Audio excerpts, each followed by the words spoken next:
researching this. It's always about lifting the hood and looking what is the reality on the ground. I'll say something that might shock a lot of people, but basically, in the Persian period, we have thousands of documents from Yahwistic/Jewish sources. So when I look at all of this data, all of it together, there is literally zero evidence for any knowledge and any familiarity with the Bible throughout the entire period. Historically, it is so clear and so conspicuous that up until the library was established late tail end of the 4th century, beginning of the 3rd century BCE in Alexandria, up until that moment, we see zero evidence of any type of knowledge of the Bible anywhere in any of the Jewish diaspora, whether in Egypt, Babylonia, Judea, Samaria, etc. This changes at the beginning of the 3rd century so clearly. We start seeing those names appearing in the Keteuos of Abdera, or whatever text that we have there. People start knowing something about the Bible, referring to the Bible. But you see elements like that. You see Anat-Yahu, the goddess Anat-Yahu. It says that they brought an offering to Yahweh, and the line under that says that one Atrodan, that they had an Atrodan there. Now Atrodan today in Zoroastrianism is an Atashdan, but that is the fire holder of Zoroastrian cult. So in their temple, in the Yahwistic temple, they had a fire holder. Is that an Avestan term that you just used? Yeah, it's an Avestan term. That's not a Semitic thing. That's an Avestan thing. Absolutely. Wow. Major people who were called magus, and one of them was Moses. How Moses was an alchemist, and to make nature do what he wanted, but also that Moses was the teacher of Orpheus.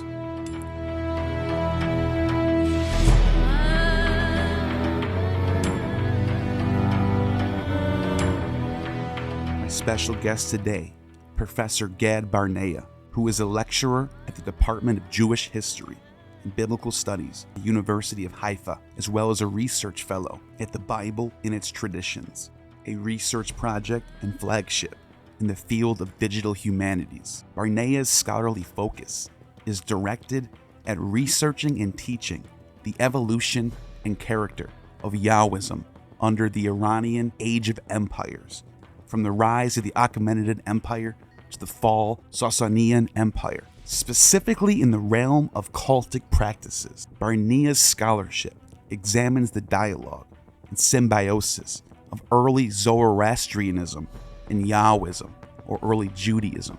The Iranian Age of Empires was instrumental as the historical and ideological background for the composition, edition, and redaction of the Hebrew Bible, which took place in the Hellenistic period. Yes, you heard that right. According to Dr. Barnea, the Bible that we have in our possession is a product of the Hellenistic period at the library at Alexandria, which produced the Bible, the apocryphal text, early Christianity, and the so-called Gnostic writings, as well as rabbinic and early mystical Judaism. We're going to talk about all that in this video. Buckle your seatbelts, because you're going to want to strap in for this one.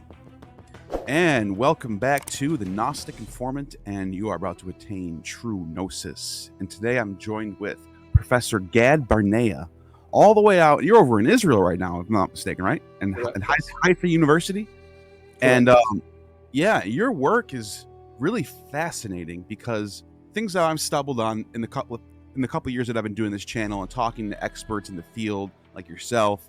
One of the things is the question of what was going on in these different temple periods. We call it the first temple period, built supposedly by Solomon. And then there's a second temple period, supposedly when they come back from Babylon. And you have a book coming out that a lot of people are really waiting for, me myself. Link's going to be in the description.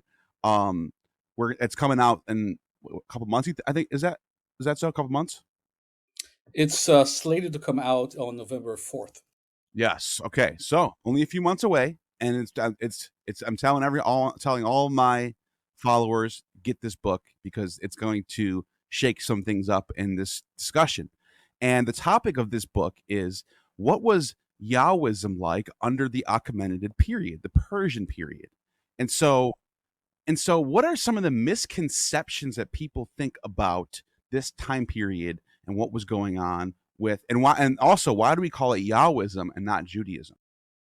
Great. So two great points, great questions. So the first, I'll start with talking a little bit about Yahwism. Yahwism is a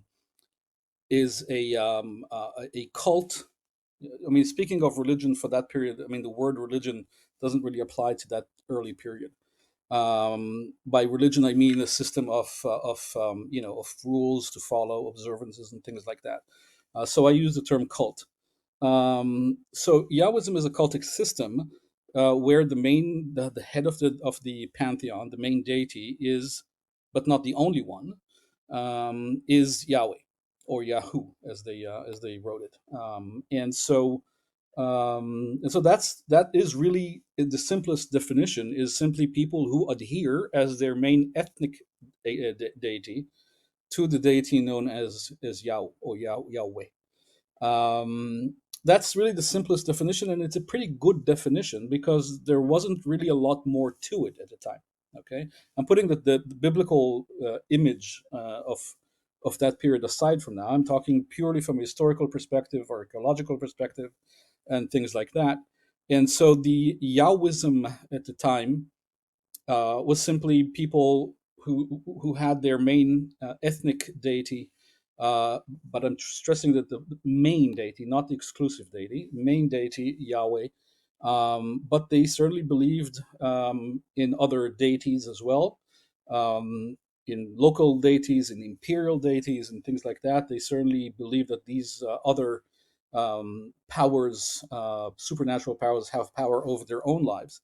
And so Yahwism is really just a form of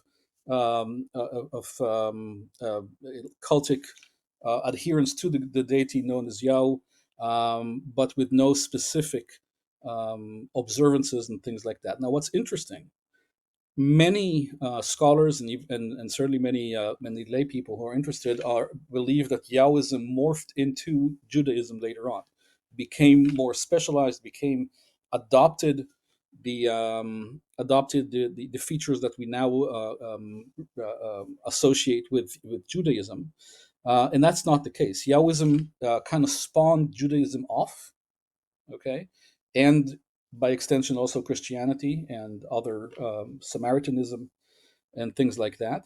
But Yahwism continued full force at least until the fall of the Roman Empire. So, in fact, what is absolutely fascinating, and it's another book I'm working on, is that if we were to travel back in time 2,000 years or even less, even 1,700 years or so, um, to the Roman Empire and wanted to know what is the form of Yahwism that is most popular, most well known, it wouldn't be Judaism or Christianity, it would be Yahwism. And we see that in many thousands of amulets and magical items and things like that, medallions all across the Roman Empire, where Yao in the Greek, okay, Iota, Omega, yeah, exactly, with Alpha Omega. I run into this a lot, and it's a big topic on my channel. So yes, please. But that is a form of Yahwism because the head of the pantheon is Yah, and that continued alongside Christianity, alongside Judaism for centuries. Of course, in your channel, I assume that you have that you see that a lot in your channel. And if we're talking on the so-called Gnosticism, which is a term that I don't like, it's not a scientific term to call it Gnosticism. That's not how they identify. I've established that a million times. It's a umbrella term. It's like, yeah, it's Your viewers are familiar. Yeah, great. So Gnosticism, in a sense, is an outgrowth also of Yahwism, an expression of Yahwism as well. There's a big discussion, as you probably know, whether Gnosticism has any Jewish roots in it, or is it only a Christian phenomenon. Actually, in reality, it's neither. It's just a continuation of Yahwism over the centuries. Yahwism simply was the greater force in the kind of cultic community that worshipped Yah. It started much earlier, continued while Judaism was being developed, and Christianity, and continued until at least the fall of the Roman Empire. But we can also, in a sense, it continues to this day. So, for example, in Kabbalah and things like that, it continues in a sense. Yahwism continues to this day. I'm sure we won't have time to get into that, uh, but that is the fundamental form of early Judaism. What will be? I mean, again, early Judaism is not the correct term, but what will also spawn off Judaism later on. Okay, so there's a few different directions that I want to go based. Just before we do that, excuse me, I just want to make sure something clear. It's not my book. It's an edited book, so it has a lot of different authors in it. I just edited, and I have also a chapter in that book. But I edited together with Professor Reinhard Kratz from Göttingen University. So it's not just me. Well, even better, more expertise and more opinions. I love it.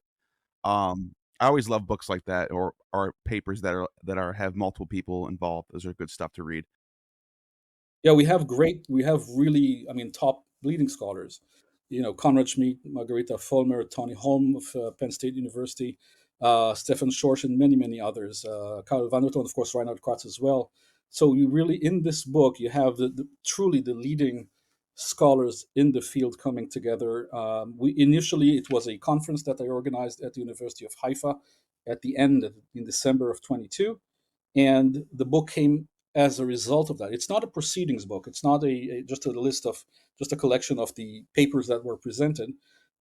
These are papers that grew out of our interactions at the conference. The conference was kind of a workshop, and we interacted a lot during the conference and even later on to think together through all of these issues that concern the Achaemenid Empire and the Yahwists at that time to produce this volume. Okay, so it's I mean, of course, I'm biased in a sense, but it is a truly a groundbreaking book. We all have our biases, but no, I can't wait to read this. So okay, so here's the two things that I want to get into. One of them is Elephantine. Another one is that you mentioned this Yah-O, this three-letter Yah-O or Yahoo, and in the Greek. So I actually have a screenshot that I had prepared, and it's from what we found in Qumran. I think Qumran. I believe, yeah, Qumran. Okay, and this is predates all these church Septuagints, the Codex Vaticanus, the Codex Sinaiticus, the Codex Alexandricus, and it shows you right there in Deuteronomy. I think is this Deuteronomy. Leviticus. Leviticus, yes, thank you for correcting me. Right there in Leviticus, you have the name Yah-O. And so there's that. You also have in Aramaic, you have Yahoo on these coins, and this is Persian period, I believe. Um, and so there's three letters, and we're all used to the Tetragrammaton, the four-letter name of Yahweh, or we don't even know how it's pronounced, actually, just kind of guess. Some say Jehovah. If that's all totally more modern way to say it. But I'm wondering what, because there's a lot of theories on this name. Now, there are some who points out Diodorus of Sicily says this is the name of Dionysus. Um, there's actually a text in the Chaldean oracles. I actually screenshotted it. It's the English translation, but it's the Thomas Taylor translation of the Chaldean oracles. And he says, and right here I circled it, and I'll read it out just in case you can't see it. He says Dionysus or Bacchus was called by the Chaldeans Yah-O instead of the intelligible light. In the Phoenician tongue, he is frequently called Sabaoth, such as he who is above the seven poles, Demiurgus. What are are they wrong? Oh, and then one more thing I wanted to point out. Plutarch in the early 2nd century also says that Yahweh, or the question in his text is called, who is the God worshipped by the Jews? It's one of these dialogues that he puts together with Ammonius and a couple other people that he's with. I forgot their names, but there's a whole list of them. And he's like, who is this God that the Jews are worshiping? He goes, it looks like to be like either Adonis or Dionysus. And he gives a bunch of really good arguments of like the similarities between the ways the priests and the Eleusinian mysteries dress. They have the same colors, they have the same tassels hanging down, they play the same flutes, they do psalms, all this stuff. I'm like, whoa, this is actually a really I was expecting to hear a really like kind of a weak argument of why they think that. But it was Plutarch lays it out, and I'm like, I wonder what scholars think about this, and you don't hear about it a lot. Now you've been digging into this from the expert, from your expertise, from a scholarly position, looking at the facts. How do we sort this out? So two things. I mean, first of all, that's really appeared much later than the book that we're talking about. So and so I will talk about this very quickly, but then I'd like to refocus our discussion on the Achaemenid period. But I mean, the points that you're making are important and interesting, and of course, very apropos as well to the development of Yahwism. You did not mention also Macrobius. That's later. I didn't want to go too late.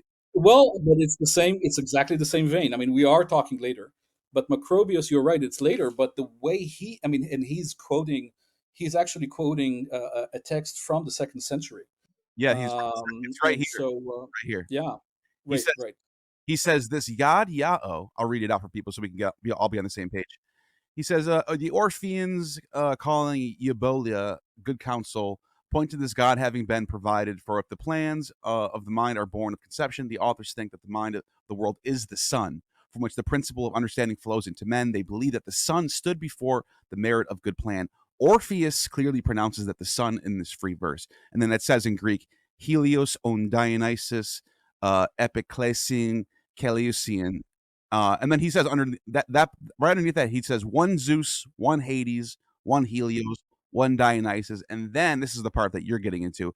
He actually names this syncretic god Yahweh, the three letters that we just talked about, and he cites this oracle of Apollo Clarius. He's basically saying that this god is like the supreme god. Okay, so now we're getting later in time, but as you mentioned, he's citing earlier sources. This is something that I've been talking about on my channel for a while. So all right, now we have everyone on the same page. Now, this actually goes back to the point I was making. Yahwism continued. This is an evolution of Yahwism, and Okay, last thing, the Greek magical papyri. Yahweh is all over the place. all He's over like the place. every Absolutely, single passage. absolutely, Yeah.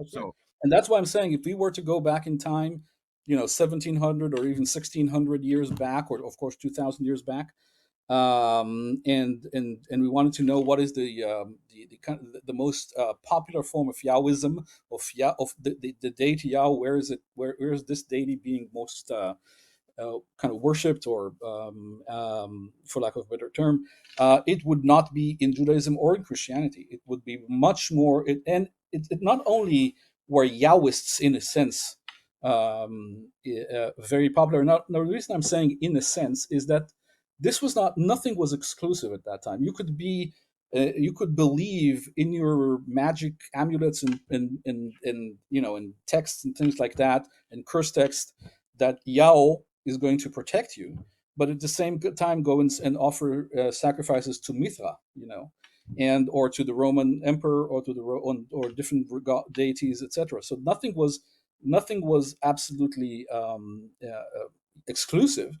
And also Jews and Christians also had moments where they went in and became Yahwist for a while, at least in terms of curses and magic formulae. So Yahwism was always there, not in the background, but in the foreground, in terms and it was an extremely popular. I mean, Yahwism was extremely popular also across the empire. Now, this also helps to explain, because the Roman Empire was at a point where in the fourth century, where it was almost, it kind of had, it would have gone either with Mithraism or Christianity. and what and let me guess what you're about to say. I have to. This is so exciting because this is something that I've really been.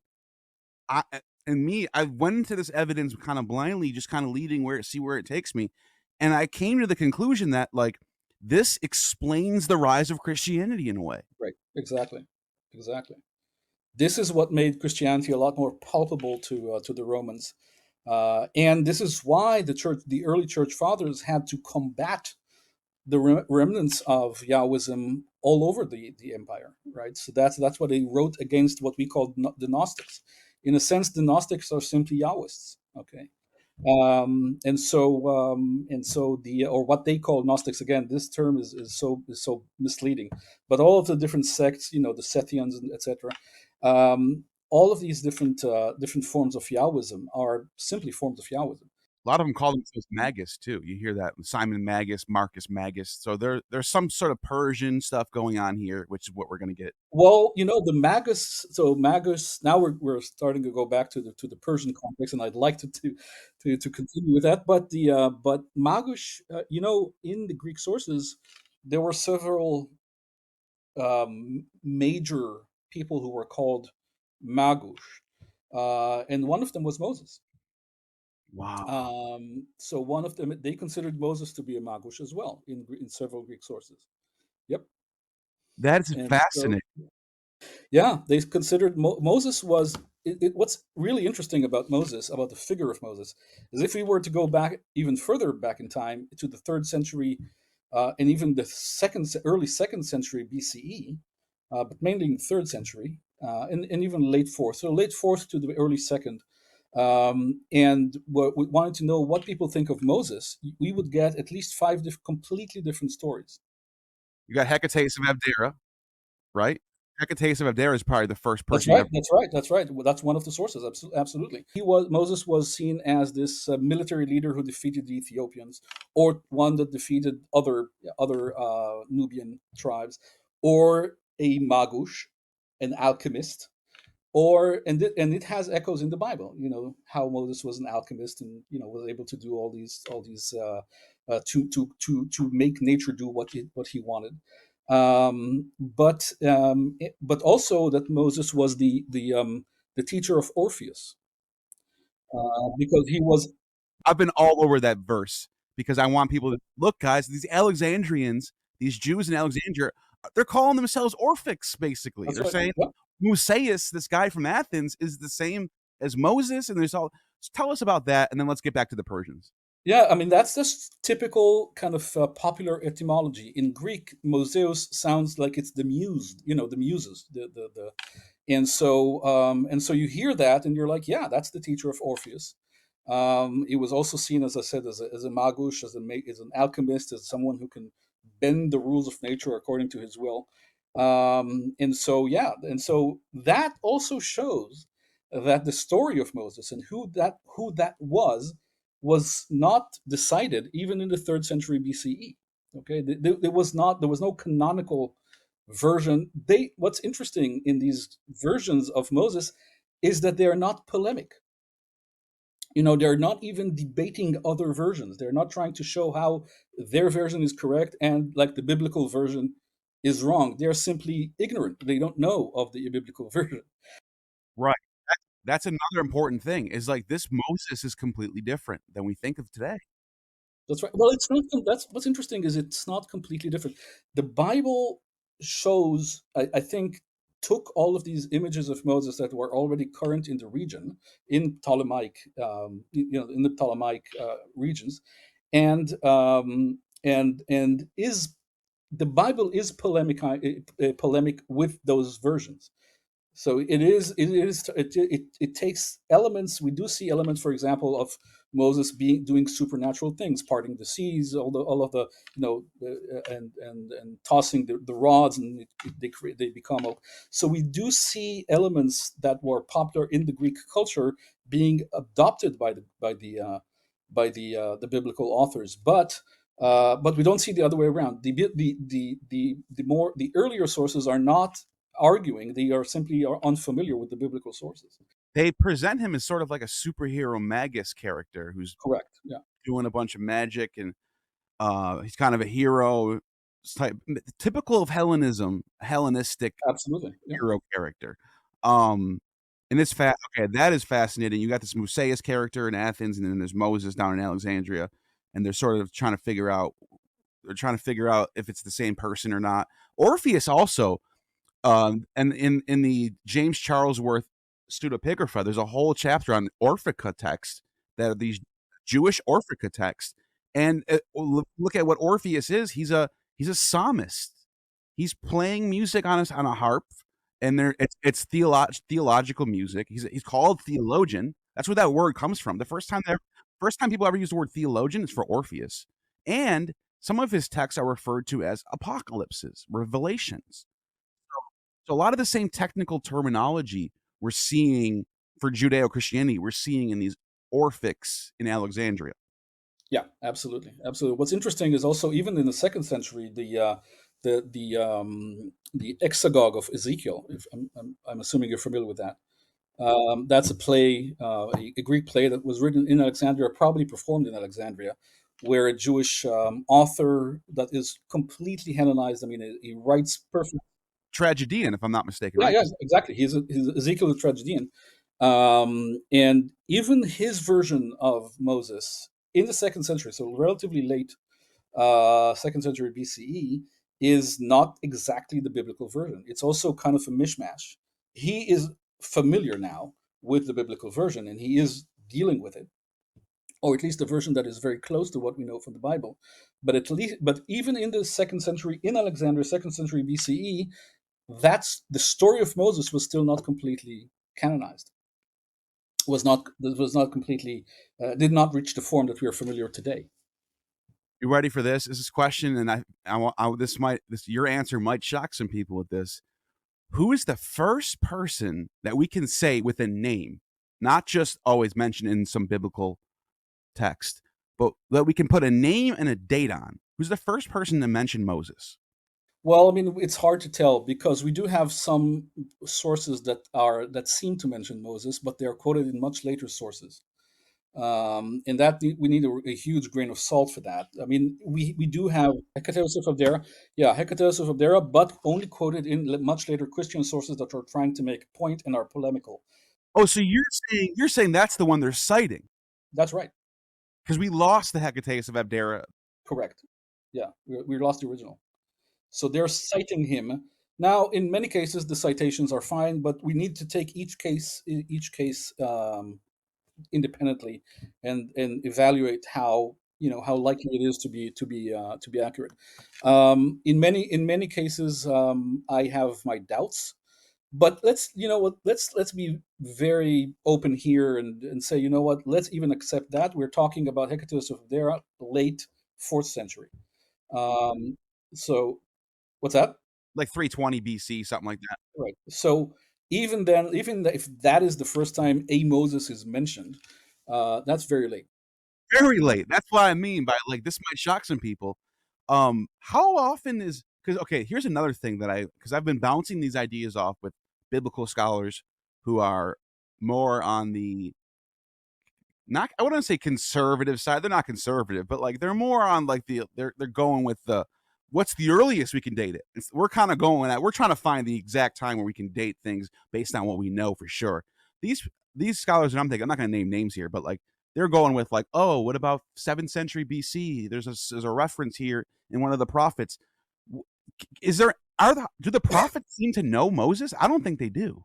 Just laughing. Well, I'm laughing because I mean I cannot take the Bible as an historical source. Okay, I have to say that very clearly. No one should. Now the Bible does have, of course, let's how to phrase that, does have historical elements in it, but it's not a historical source. Now, like for example, there are certain Assyrian kings that are mentioned in the Bible and are mentioned within the context that makes sense, but the Bible is not interested in them as a historical source. It's interested in them. It's interested for different reasons, and it's very very easy to take historical a kind of a nucleus, a seed of a historical fact and make a story out of it. We do it to this day, and so we need to be very very careful with the Bible in terms of historical and to say what the prophets knew. That statements the prophets knew of, or Hosea knew of X. Hosea knew of the Exodus from Egypt, for example. I get that a lot. What I mean, how do you know that that particular verse really was not edited into the text in the third century or second century BC? You can't know that. And let me jump in right there, because we know that the version the condition, I don't know how to say it, condition, or the form that we have our prophets, we know that there is layers that are added layer, we know that there is additions that are changed, we know that there's edited edits, I'm sorry, redactions. We don't we but okay, is it possible that there's a layer from Isaiah that dates back to whatever 6th century BC or something like that? Possibly, yes. But is, and I would say yes. I would say fine. Yeah, there probably was a guy named Isaiah. But the form that we have it in today, there's no way you're going to sit there and tell me that this is exactly how it was. Right. Well, I mean, to be very scientific about it, and that's really what I'm trying to do in my research and with my students, and to go and to be as scientific as possible about this. I would not be able to say that as a historian, I would not be even be able to say there was an actual person called Isaiah, because there's simply not no scientific proof for that.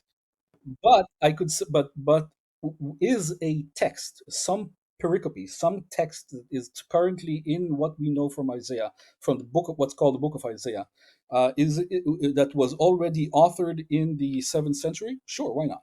I mean that I would agree with that statement. But I have an article, for example, about the introduction, right? The oracles against the nations in the book of Amos. Okay, just this particular, only these verses, just this, and I'm not dating the entire book. I'm just dating the oracles, and I'm dating them because, and I was able to date them to the late eighth and beginning of the seventh century, because I can relate them to Neo-Assyrian sources, and I show that whomever wrote those passages, these verses, knew very in great detail idiomatic expressions from Neo-Assyrian inscriptions and things like that. So I can date, and again, I'm not even saying that they were written. I mean, they could be orally transmitted from that period. But whomever came up with these texts and might have transmitted them, right, from father to son or whatever, orally over the centuries before they were written down. But the seed for these oracles was late eighth, early seventh century BC. Now I'm able to do that because I can show that they take Neo-Assyrian imperial idiomatic expressions and implement them very systematically within the Amos, the introduction to Amos. That's what you have to do. See, that's what you have to do. That's scientific, exactly. You always need to have a reference outside the Bible in order to date the Bible. You cannot date the Bible from internal data. Right. You need something relative to base it off of. Correct. Correct. Yeah. This is where we get into the whole, how do we test people, because people think I'm biased, I'm trying to attack the Bible, I'm biased. And I'm like, no, no, no, no. I really don't care how old it is or when it's Hellenistic or Persian or what. I just want to know. And like, there's ways we can test this. So, for example, you mentioned that there's a lot of I was watching your lectures, and you talk about this, how these there's idioms that we can tell that are either Persian period. Sometimes they use words that are from the Avestan language, which is an Indo-European language. So it's like, what, that can't be that can't go beyond. Well, maybe it could, but I'm saying it's not likely that it can go past the Persian period into some sort of archaic period. And then there's even some that are Hellenistic that we were like, whoa, that's got to be written in like 200 BC.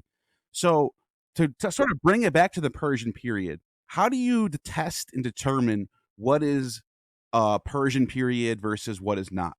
Even just the temple, like, how do we describe things in the temple? I'll say something that might shock a lot of people, but basically, in the Persian period, we have thousands of documents from Yahwistic/Jewish sources. When I combine all of the documents from Egypt, not just Elephantine, mostly in Elephantine, but not just, and Babylonia, the different settlements in Babylonia, El Yehudu and others, and in Judea and Samaria, these provinces, which we have very little texts from Judea and Samaria, but we have coins, we have representations, and things like that. So when I look at all of this data, all of it together, there is literally zero evidence for any knowledge and any familiarity with the Bible. throughout the entire period. Okay, hold on. Let's explain this now. This is a lot. This is a big claim right here. So when you talk about, first of all, if anyone doesn't know what we mean by Elephantine, so in 597 BC, I think that's roughly the date when Nebuchadnezzar sacks Israel, Jerusalem, and the north, south. I don't know. Maybe it's the north or the south. Well, I mean, yeah, there were waves, but we were usually talking about 586. 586. Okay. So what happens as a result? And as you said, there's different dates and different battles that happen and different attacks. But roughly around this period in the 6th century BC, Israel is under attack and they start to flee south to Egypt, almost in a reversal exodus in a weird way. They're leaving. They're Except there was no Exodus, so yeah. right. Except there was no exodus, and my channel has established that many times. But that's a whole nother. We can get into that another time probably, because that's a whole nother can of worms. But we're talking about later. We're talking about, well, actually, that does kind of relate in a way, but we can circle back to that. All right, so we're talking about 6th century BC. There are Judeans. What did you call them? Israelites or Judeans? Well, I call them Yahwists. I call them Yahwists. Now, I have a number of articles about this. I have an article about the date in which the colony at Elephantine was established, about the migration um, under the Egyptian king Amasis II. So I have an article that establishes that date from a lot of different perspectives, and I show that all of these different perspectives meet around 540, 550 BC. Oh, so okay, we're a few decades later then is when they flee. That's right. But I have another article about Yahwistic identity at the time, and I show that Yahwistic, and on this article people can even call me might even call me conservative, but I just follow the data. Follow the data. And so yeah, I just follow the data. I don't care if you call me minimalist or maximalist or conservative or whatever. I just follow the data. And so I have another article about the Yahwistic identity in the Achaemenid period that just came out a couple of months ago. And in that article, I show from archaeological evidence, names, mostly onomastics at the time, that there was, around the time of the sack of Jerusalem, around the time of Nebuchadnezzar, I mean, it started earlier. It started at the end of the 7th century. But there was already a shift, a kind of a cultic reform that created a unified Yahwistic identity, not just Judean, okay, but a unified Yahwistic identity that was pretty uniform in Judea, in Samaria, in Babylonia, and later on in Elephantine, and of course other places. And we see it in the names so clearly. Now the names are personal names are really your most kind of intimate identity, right? That's usually you inherit it from your father or your grandfather and things like that, or from your mother, and people, it goes from generation to generation. It is your identity, your familial identity. It's a big part of who you are, your personal name, certainly in antiquity. um, and we see that in Samaria, prior to the end, or to the end of the 7th century BCE, in Samaria, most of the Yahwistic names had the theophoric element, meaning the part the deity part. Usually, names in antiquity are composed of a adjective or a verb with a name of a deity. So, for example, Hosea means Yahweh has saved or redeemed, or Yehoshama, Yahweh has heard, and things like that. And you have it for a lot of different deities across the region, not just for Yahweh. And so these are theophoric names, right? Names that have the theos, the deity, embedded in this. In Samaria, it was for uniform for a long time that the Yahwistic element in these names is Yo, not Yahoo or Yah, but Yo. Okay, that was the name. And in the south, in Judea, it was Yah or Yahoo. There was a very clear distinction in how you write the name or pronounce the name in the names of the divine name within the personal names of people. That stopped. That shifted. I mean, the data is so clear. The names shift very clearly to the Judean form, okay, to Yah or Yahoo, towards the end of the 7th century and into the 6th century. But after the fall of Jerusalem, it becomes uniform, completely uniform, whether you're in Samaria, whether you're in Judea, in Egypt, or in Babylonia. It's all Yahu everywhere. This is clearly a cultic reform that was very powerful. I mean, when you give up your name, okay, if you're from Samaria and all of your genealogy is all names, and now you change it to Yahoo. And in fact, we found an example in the archaeological record of the same person switching their name from Yo to Yahoo. And so that, and I mentioned that in the article. And so that was a major cultic reform among Yahwists in the end of the 7th century and into the 6th century BCE. Now, this is just a name reform. We don't see any other. It's not like they had new observances or new laws that they had to follow. We don't see anything like that at that time period. But somehow there was this idea that we need to form one community across, and this is probably the result of these waves of exile that started from the end of the 8th century through a little bit to the 7th century and into the 6th century. All of these waves of exiles and communities living in different places start wanting to have a more unified identity. And yeah, yeah. And so they're okay. So they're going from what we would call Canaan, Judea, Israel, modern day Israel, whatever, Palestine, that region. They're leaving that region because they're being sacked by these Assyrians. And there's waves of them moving south into Egypt, and they're settling in this city called Elephantine, An way down island. south. It's an An island. island, yes. And they're way far away now. And they set up in this island there. And then, so what I'm gathered from what you're saying, what other people are saying, is like we have a lot of evidence of we have tons of papyri, and we have ostraca, we have a ton of evidence, and we can look at what these people believed in and what their culture was like to a certain extent. And so this is where things get kind of crazy, because the narrative is that these Israelites already had this sort of religion. This is we're at the end of the first temple period, so they already know about Solomon and David and Moses and Noah and Abraham, and that's, of course, they already know about that stuff, and they probably already read Isaiah. They probably already know some, right. This is what everyone assumes. But then, so you're thinking these Jews that came down from, or Yahwists that come down from this region into Elephantine, we're assuming that we're going to find stuff about Moses, stuff about Abraham, stuff about Noah, because that's predating the first temple period. Of course they know this stuff. But what really do we find there? Right.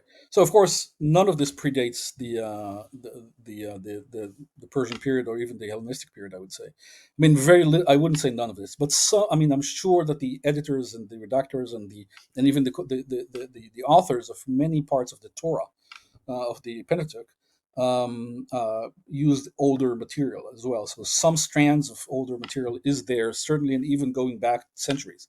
I wouldn't go back as far as the late Bronze Age or early Iron Age, but some of the material is certainly older, much older than the Hellenistic period, where these things, according to my research, have been put together.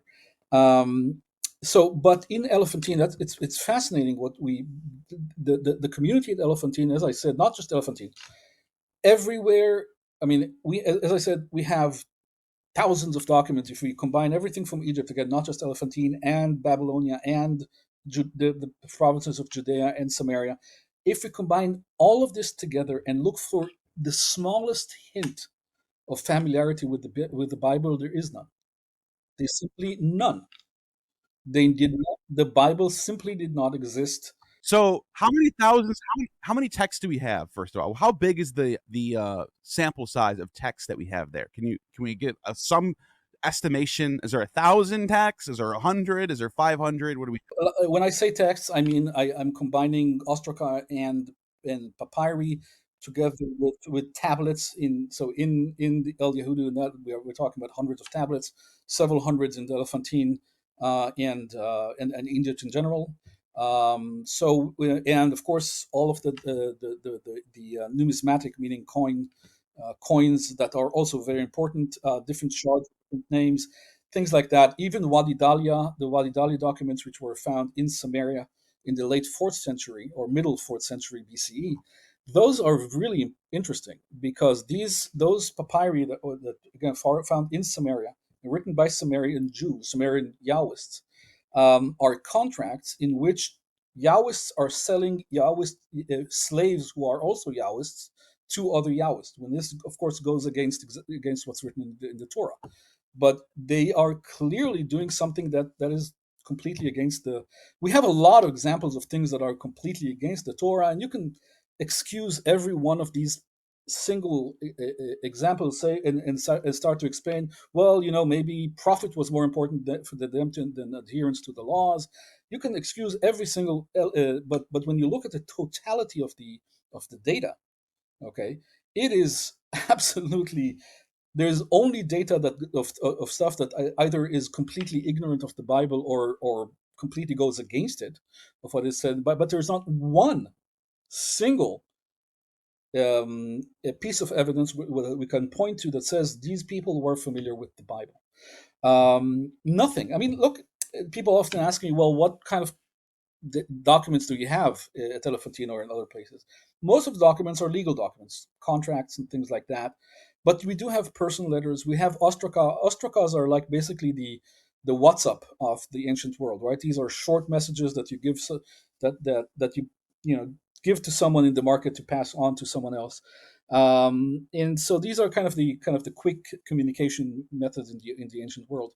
And so we have kind of the equivalent of WhatsApp messages. We have personal letters, we have contracts, we have formal letters written to. I mean, we have, yeah, a lot of data. And how much time does it span? So you're saying, you said in the 5th, or is it 6th century BC? Yeah, about 540, 550 BCE to 399 BCE. That's Elephantine. We're talking 2 centuries worth of data. A century and a half of data. Um, and I mean, my research points to the really good possibility that after that they migrated up the river, up the Nile to Edfu, where we have later on in the 4th century, we have a very interesting community of Yahwists as well, right there, and several concepts that will make it into quote unquote Gnosticism are already found in Elephantine. Especially if your channel probably knows a lot about I mean, dedicated to or I don't know, dedicated, but a lot deals with Gnosticism. You know that the deity Chnubis, Chnubis, very popular deity especially in Egypt. It comes from Chnum, the deity Chnum, that is the main deity of Elephantine. Yeah, he's that horned ram head. Ram, that's right, the Ram deity from Elephantine, and he is um, really kind of the one who dwells in Elephantine. And the first time the form of the name Chnum changes to Chnubis, the first time we have it recorded, is in Elephantine among the Yahwists there, where when they write to the Persian authorities about the attacks on their temple on the island. So first of all, they had the temple. I need to tell that to the viewers. Of course, the Yahwists had a Yahwistic temple on the island that was very similar in size to the description that we have in the Bible for the Solomonic temple. And yeah, so it was a major, it was relatively major. Very little has remained to this day, but we do have some of it has remained to this day. We do know where the temple was, and we can see, if you visit the island, which I highly recommend. You can see the kind of the pavement of the temple in one wall, or kind of an angle. Um, in any event, that when they talk, they always throughout their they often refer, I mean, not often, but they sometimes refer to Chnum in the records from the early 5th century on. They refer to the deity Chnum, but only when they talk about how the priests of Chnum attacked their temple, then they say Chnub.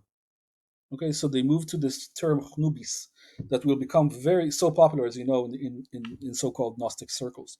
But the first time it is recorded is actually among the Yahwists at Elephantine as a pejorative almost term, because it only in when he attacks, when his priests attack them. So that's a fascinating thing that needs to be studied further, of course. But you see elements like that. You see Anat-Yahu. So Anat, the date, the goddess Anat-Yahu, which is a kind of a dyad of the two of Anat and Yahu. That in one of my articles about the Interpretatio Judaica in the Achaemenid period, I also I show that this deity had a very long life, and we see that deity as Anat-Yahu also used in amulets and medallions and so-called Gnostic medallions. So a lot of these things that are recorded for the first time in the community at Elephantine find their way into Yahwistic circles or so-called Gnostic circles that are recorded centuries later. So somehow they were transmitted over the centuries and over the generations on and are recorded later on. So this community at Elephantine is extremely important, not just for the study of Yahwism / Judaism, but also for the study of Gnosticism, and again with all the problems that I have with that term. Um, and so it is a massively important community. Now, um, as I said, my research shows that they arrived around in the mid 6th century BCE. They probably arrived first at Aswan, which is the city facing the island of Elephantine. Now, Elephantine, it's important to understand, Elephantine was a major Egyptian cultic site for thousands of years before the Yahwists came.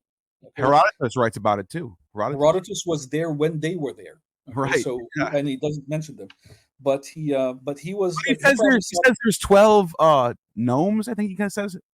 So there is something like I don't know if that lines up or not, or this is a coincidence, but he does say something like that.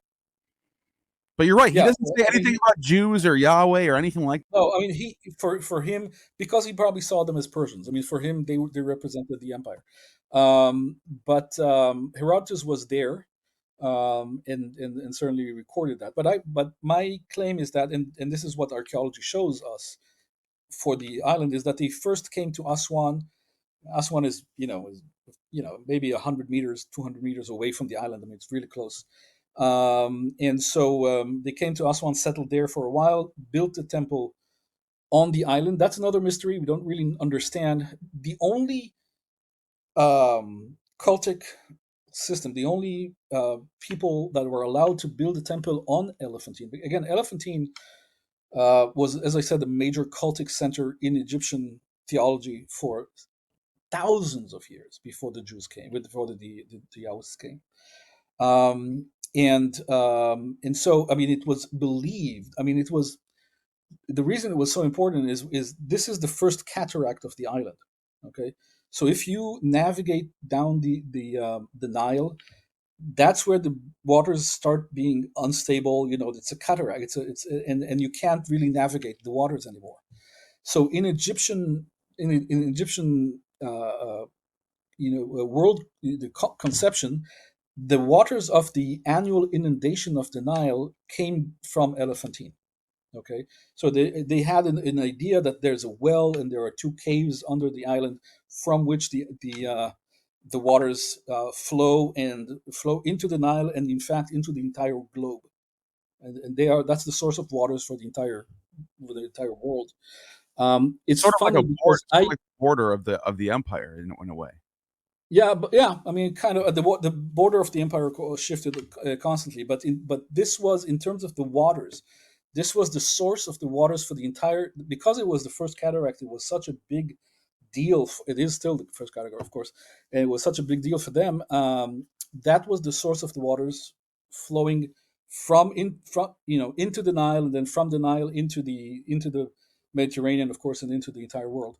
It's funny because I was in Elephantine last June, and I was sitting there with some of the the elders of the island, um, just a great lunch, and just talking, and they they started telling me, of course they knew nothing about me and my research, but they started telling me about the well that they have there and how this is the source of the water for the entire world.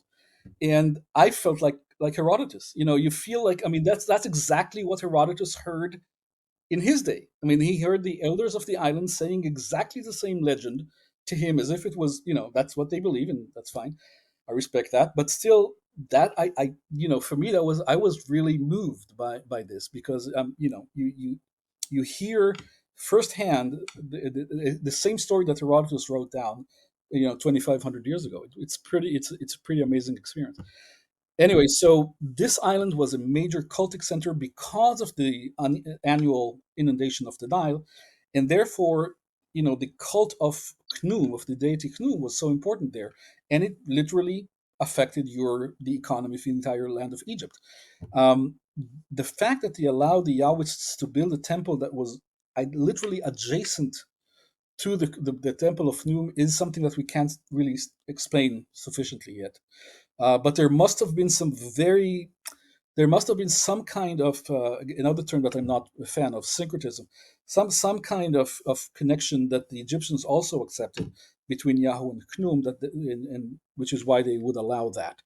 But again, this is speculation. We don't really have a convincing explanation for this. Yeah, and then they continued to live on the island up to, yeah, Well, that god Khnum is sort of a demiurgic god. He's depicted as holding the potter's wheel. He creates humans. He's very which is a theme that you also find in the Bible, right? Um, Also, not just that, but he also um, creates man from the earth, right, from the earth, and one of his daughter, Anukis, puts Anuket in Egyptian, puts the ankh into the nose of the people that are. So that's also very similar to the story in Genesis, of course, that to breathing life into the. And so yeah, we see a lot of that happening there as well. yeah. Wow, that's so fascinating. No, all right. So we established who these people are and how important this was. Now, we this is something that I want to highlight because, as I mentioned, you would expect if we're looking at the timeline of what we're told, the tradition says, Noah and Abraham and all this and David, they all predate this, so of course they have to know. There has to be some knowledge of them in these texts, right? But we don't do. We find no Abraham, we find no Noah, we find no Joseph or Jacob. No, not again, not just in Elephantine, not just Elephantine. We find no in the onomasticon, meaning in the list of names for that period in anywhere. None uh, of the biblical names from the Pentateuch. I mean, we have names like Nathan, for example, or Hosea, and things like that. We have names like that in at Elephantine, but that does not show any knowledge of the Bible. These are just names that were common at that time, and continued being common later on, and even today. But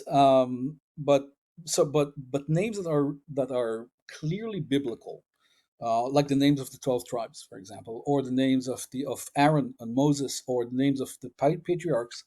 None of these appear in the Onomasticon until the early Hellenistic period. Yeah, yeah, early Hellenistic period. Yeah. That is fascinating. Okay, I don't even know where to. Okay, so Well, I mean, I'll take it. I'll take it even further. I'll take it even further. That's one. That's relatively easy. Okay, the Pentateuch and all that. But according to normal biblical chronology, Nehemiah came to Jerusalem in the mid fifth century. with Ezra and Zerubbabel, right? That's the story.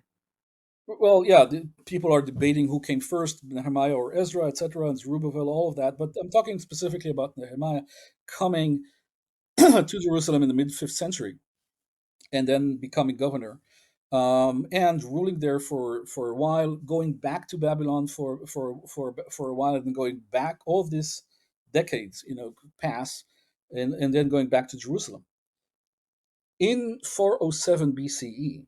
Okay, so about 40 years after supposedly Nehemiah came to Jerusalem, the we have two drafts of a letter that was sent to Jerusalem by the people of Elephantine. Okay, and they sent it to the governor of Judea and to the high priest in Jerusalem.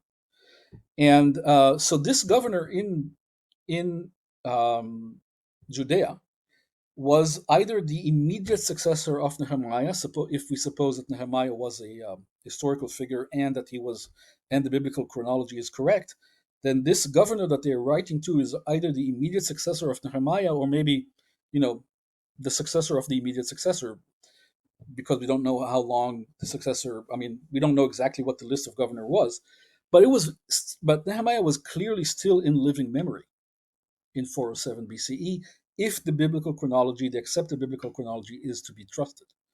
Now, what are they asking for in 407 BCE at Elephantine? They are asking the Persian authorities, or the representative of the Persian authorities in Jerusalem, to help them or to authorize the rebuilding of the temple that was destroyed at Elephantine, to authorize to them the same thing that basically they authorized Nehemiah to do, right?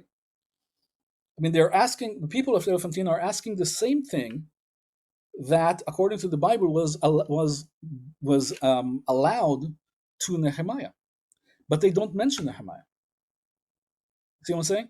They don't. It's as if they don't know. I mean, they're talking about their temple. They explain it in great detail how it was destroyed, in really great detail. Very similar in a sense, although without any knowledge of the description at the end of the second book of Kings of the destruction of the so-called Second Temple in Jerusalem. And they get into a lot of detail. They talk about how their own temple was built before the Persian conquest, and it was left intact even under the Persian conquest. So they have no problem going into the past to provide precedence to their case. They have no problem giving a lot of detail, but they don't mention an almost identical case to their own that was supposedly happened only a couple of decades or few decades earlier, right? Now, if you are making your case to the Persian authorities and asking them to help rebuild your temple, you would either say, I want you to do to us as you did with Nehemiah, as you did with Jerusalem, I'm asking that you do with us. That would really help your case. Or if we want to just be devil's advocate here, you would let's assume that in actual historical reality, the whole story with Nehemiah didn't work well, and they simply didn't want to remind the Persian authorities of some problems that they had with the rebuilding of the temple. You at least would need to explain why you would be different, but you can't ignore it, right? So the fact that they simply don't mention it, I think, is significant, uh, and it shows that there is a very high probability that Nehemiah either did not exist in history or should be dated to the fourth century rather than the fifth century. I mean, the implications from Elephantine are not just with regards to the Pentateuch or Moses and things like that, but also with regards to texts that are dated to the fifth century, Ezra, Nehemiah, and etc. I get told by scholars all the time that be careful using Elephantine to draw a holistic conclusion on the period because they're just some fringe people over there. What would you say to something like that? Well, I mean, we should be careful always with the data, and not, and certainly that. So that's a very valid point, very important point that I repeat constantly.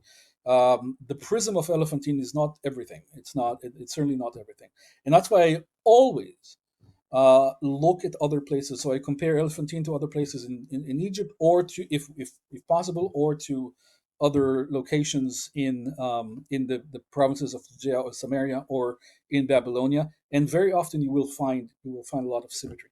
So I look at all of the data that I can, and I only reach decisions when I do that. I don't only rely on Elephantine. So that's a very valid point. Yeah, and so it's true. We shouldn't, but at the same time, there is no counterexample. That's what I'm saying. Like, what else do you do? You kind of how else do you test the I mean, data? the Bible is simply not a reliable historical source. We need to understand this. The Bible, often people ask me also, well, you accept Herodotus, and why wouldn't you accept the Bible? What's the difference? Now, it's true. First of all, I have to say I don't accept Herodotus, blind. Yeah, I we always examine it with exactly the same kind of skepticism that we do with the Bible. Always. But let me say something on Herodotus. People are citing Herodotus right away. Yeah, Or even like, so for example, Homer's Iliad. We have Nestor's cup, and it quotes Homer on the cup, and it's dated to yeah, 750 BC. So we're like, all right, we can put Homer in that time period at least correct. to some degree. Maybe not the form that Yeah, we have it in. But you don't find there's not like a Moses cup where it cites the words there's of nothing. There's nothing from the Bible at all. Nothing from the Bible. Now they have no problem citing other things, and they had, for example, the Wisdom of Achikar, which was a very famous book, and they did have that. We did find that at Elephantine. They had a copy or a version of the Bisotun or Beistun inscription in Aramaic, so they had literary texts. They had no problem with that.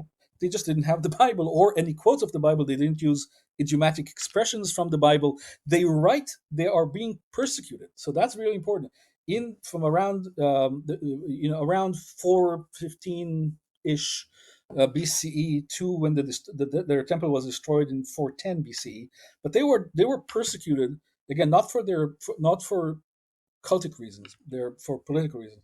But they were persecuted for a while, for several years, and then their temple is destroyed. They write to the governor and the high priest in Jerusalem, by the way, and in Samaria. So both in Jerusalem, in Judea, and in Samaria, and the high priest.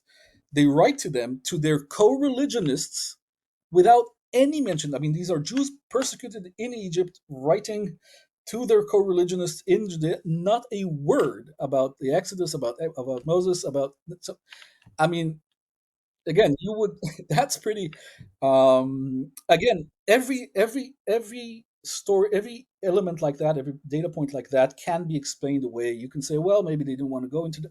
You can explain everyone independently and excuse it all, but the overall picture is there is not a single counterexample. right. So again, yeah, you can excuse all of these, everything that I'm saying, and say, well, maybe they didn't want to do this, maybe they knew about it, but they ignored it. You can explain that, but give me one counterexample. One counterexample. There is none. And this is such a good point. And but even let's try to explain what are they worshiping? Are they just worshiping Yahoo, or is there other gods? Other gods, definitely. Yeah, yeah. Other gods. Can we tell us about what they're straight up polytheistic? There's no question about that, right? Again, another term that I'm not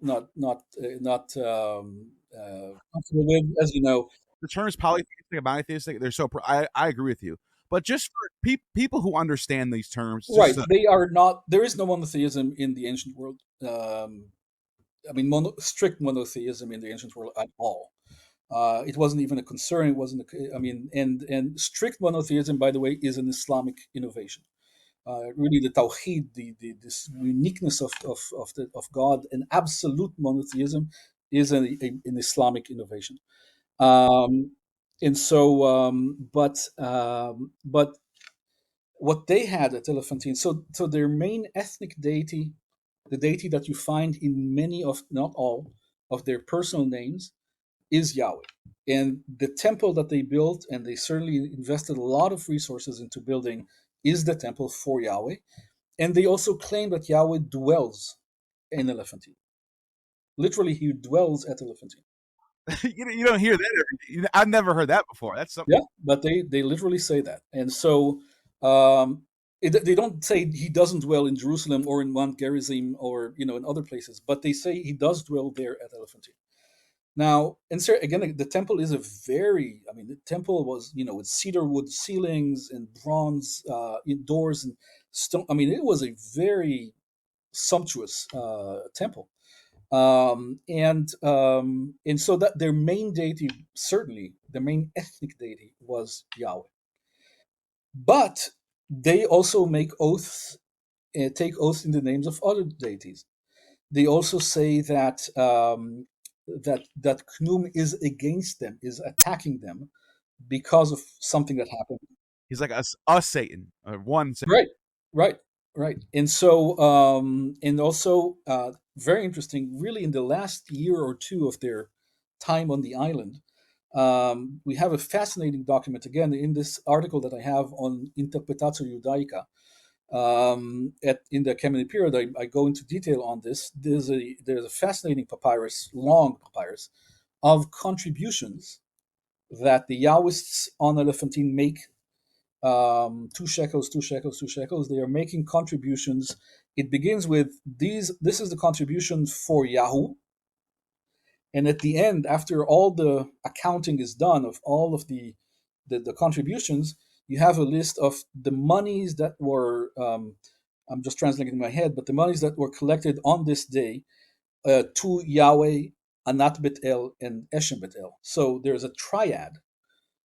They begin the document with saying this is for Yahoo, but at the end they say this amount of money goes to Eshem Bet-El, this amount of money goes to Yahoo, this amount of money goes to Anat Bet-El.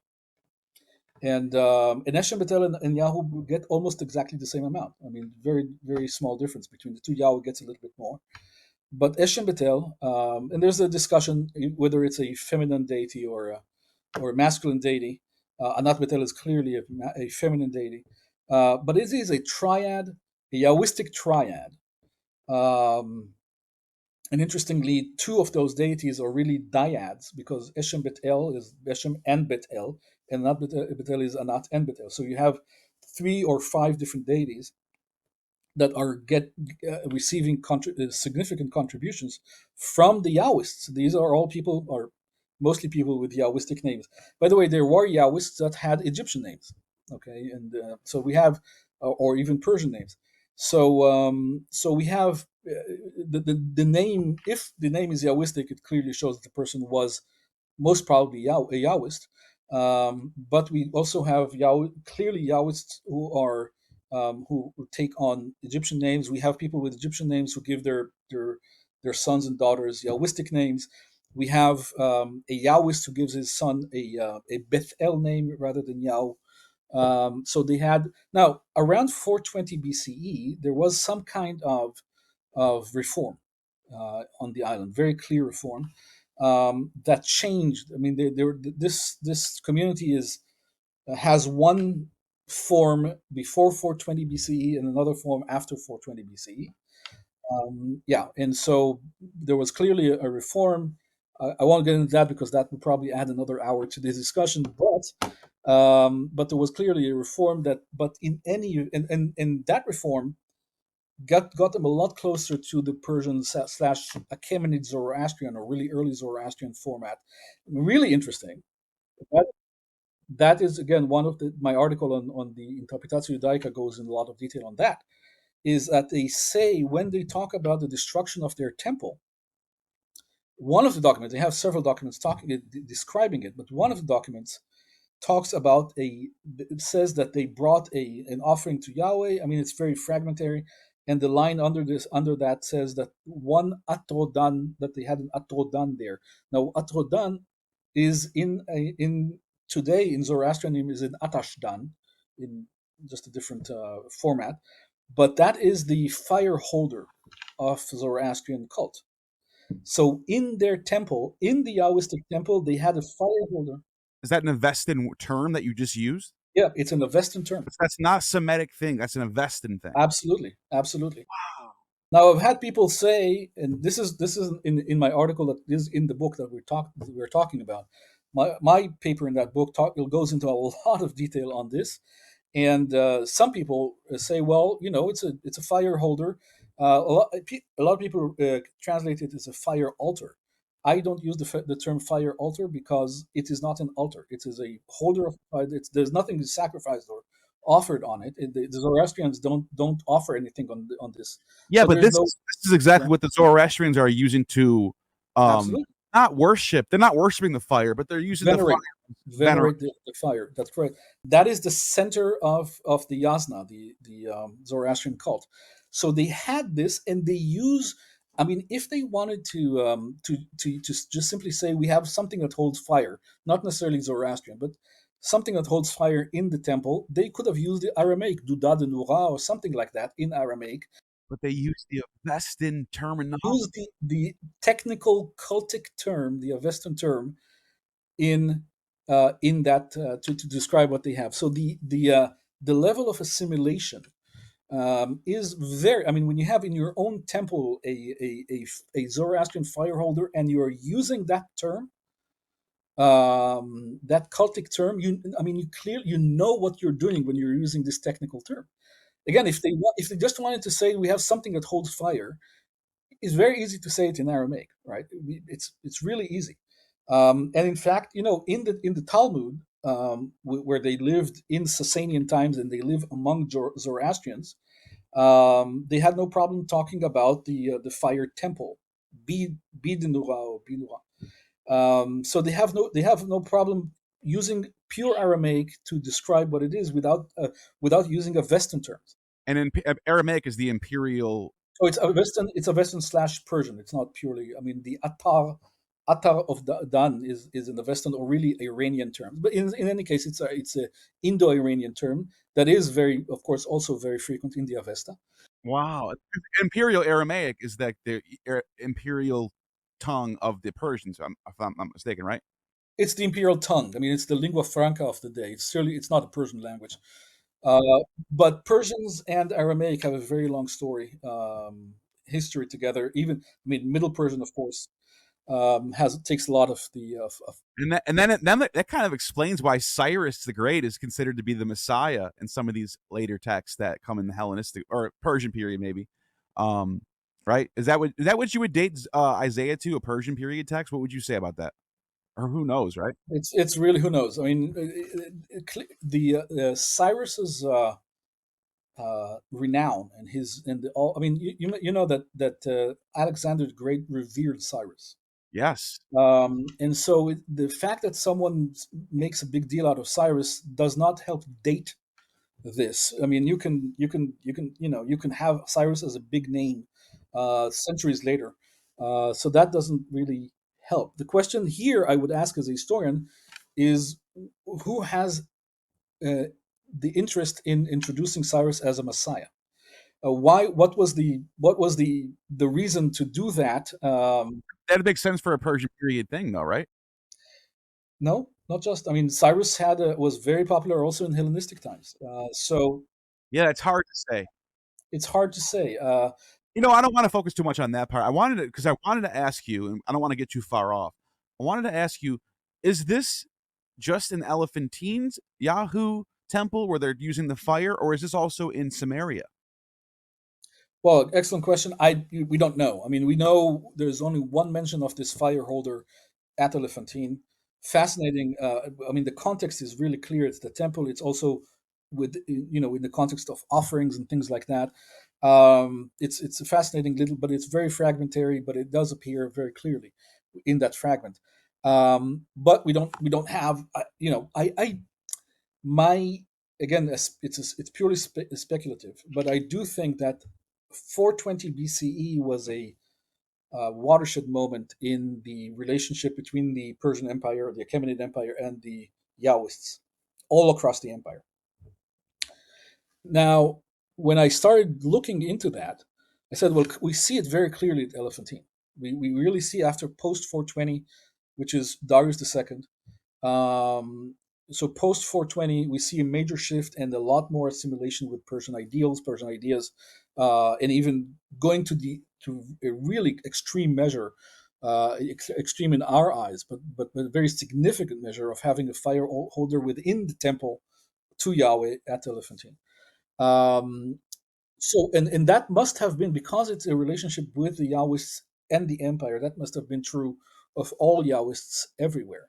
Now, if we dig a little bit deeper, the temple complex on Mount Gerizim, which was also Yahwistic, of course, um, was constructed around that time. Depending on who you talk to, some people dated. So the likelihood of it, if it's built around the same time, the likelihood of it having the similar features is a lot higher, right? Well, I mean, I'm not talking about the architecture because the architecture was certainly different. But what I'm saying is that there is an investment because building a temple like this requires imperial, of course, authorization and investment. And so the empire not only so at that around that time of the 420 reform, 420 BC reform that is documented very clearly at Elephantine, we see that the temple on Mount Gerizim is being sponsored, so to speak, by the Achaemenid Empire, and a lot of scholars, and I agree with that, claim that the temple in Jerusalem was also built um, at that time. This is why throughout our talk today, I said so-called Second Temple, because these terms are very misleading. The first temple is simply the first temple that the Bible acknowledges or the Bible talks about. Clearly, I mean, we know that Jerusalem was an important city also in the Elamarna period. There was certainly some temple there, although not Yahwistic. And certainly there continued to be temples there even after the Bronze Age collapse and then later on.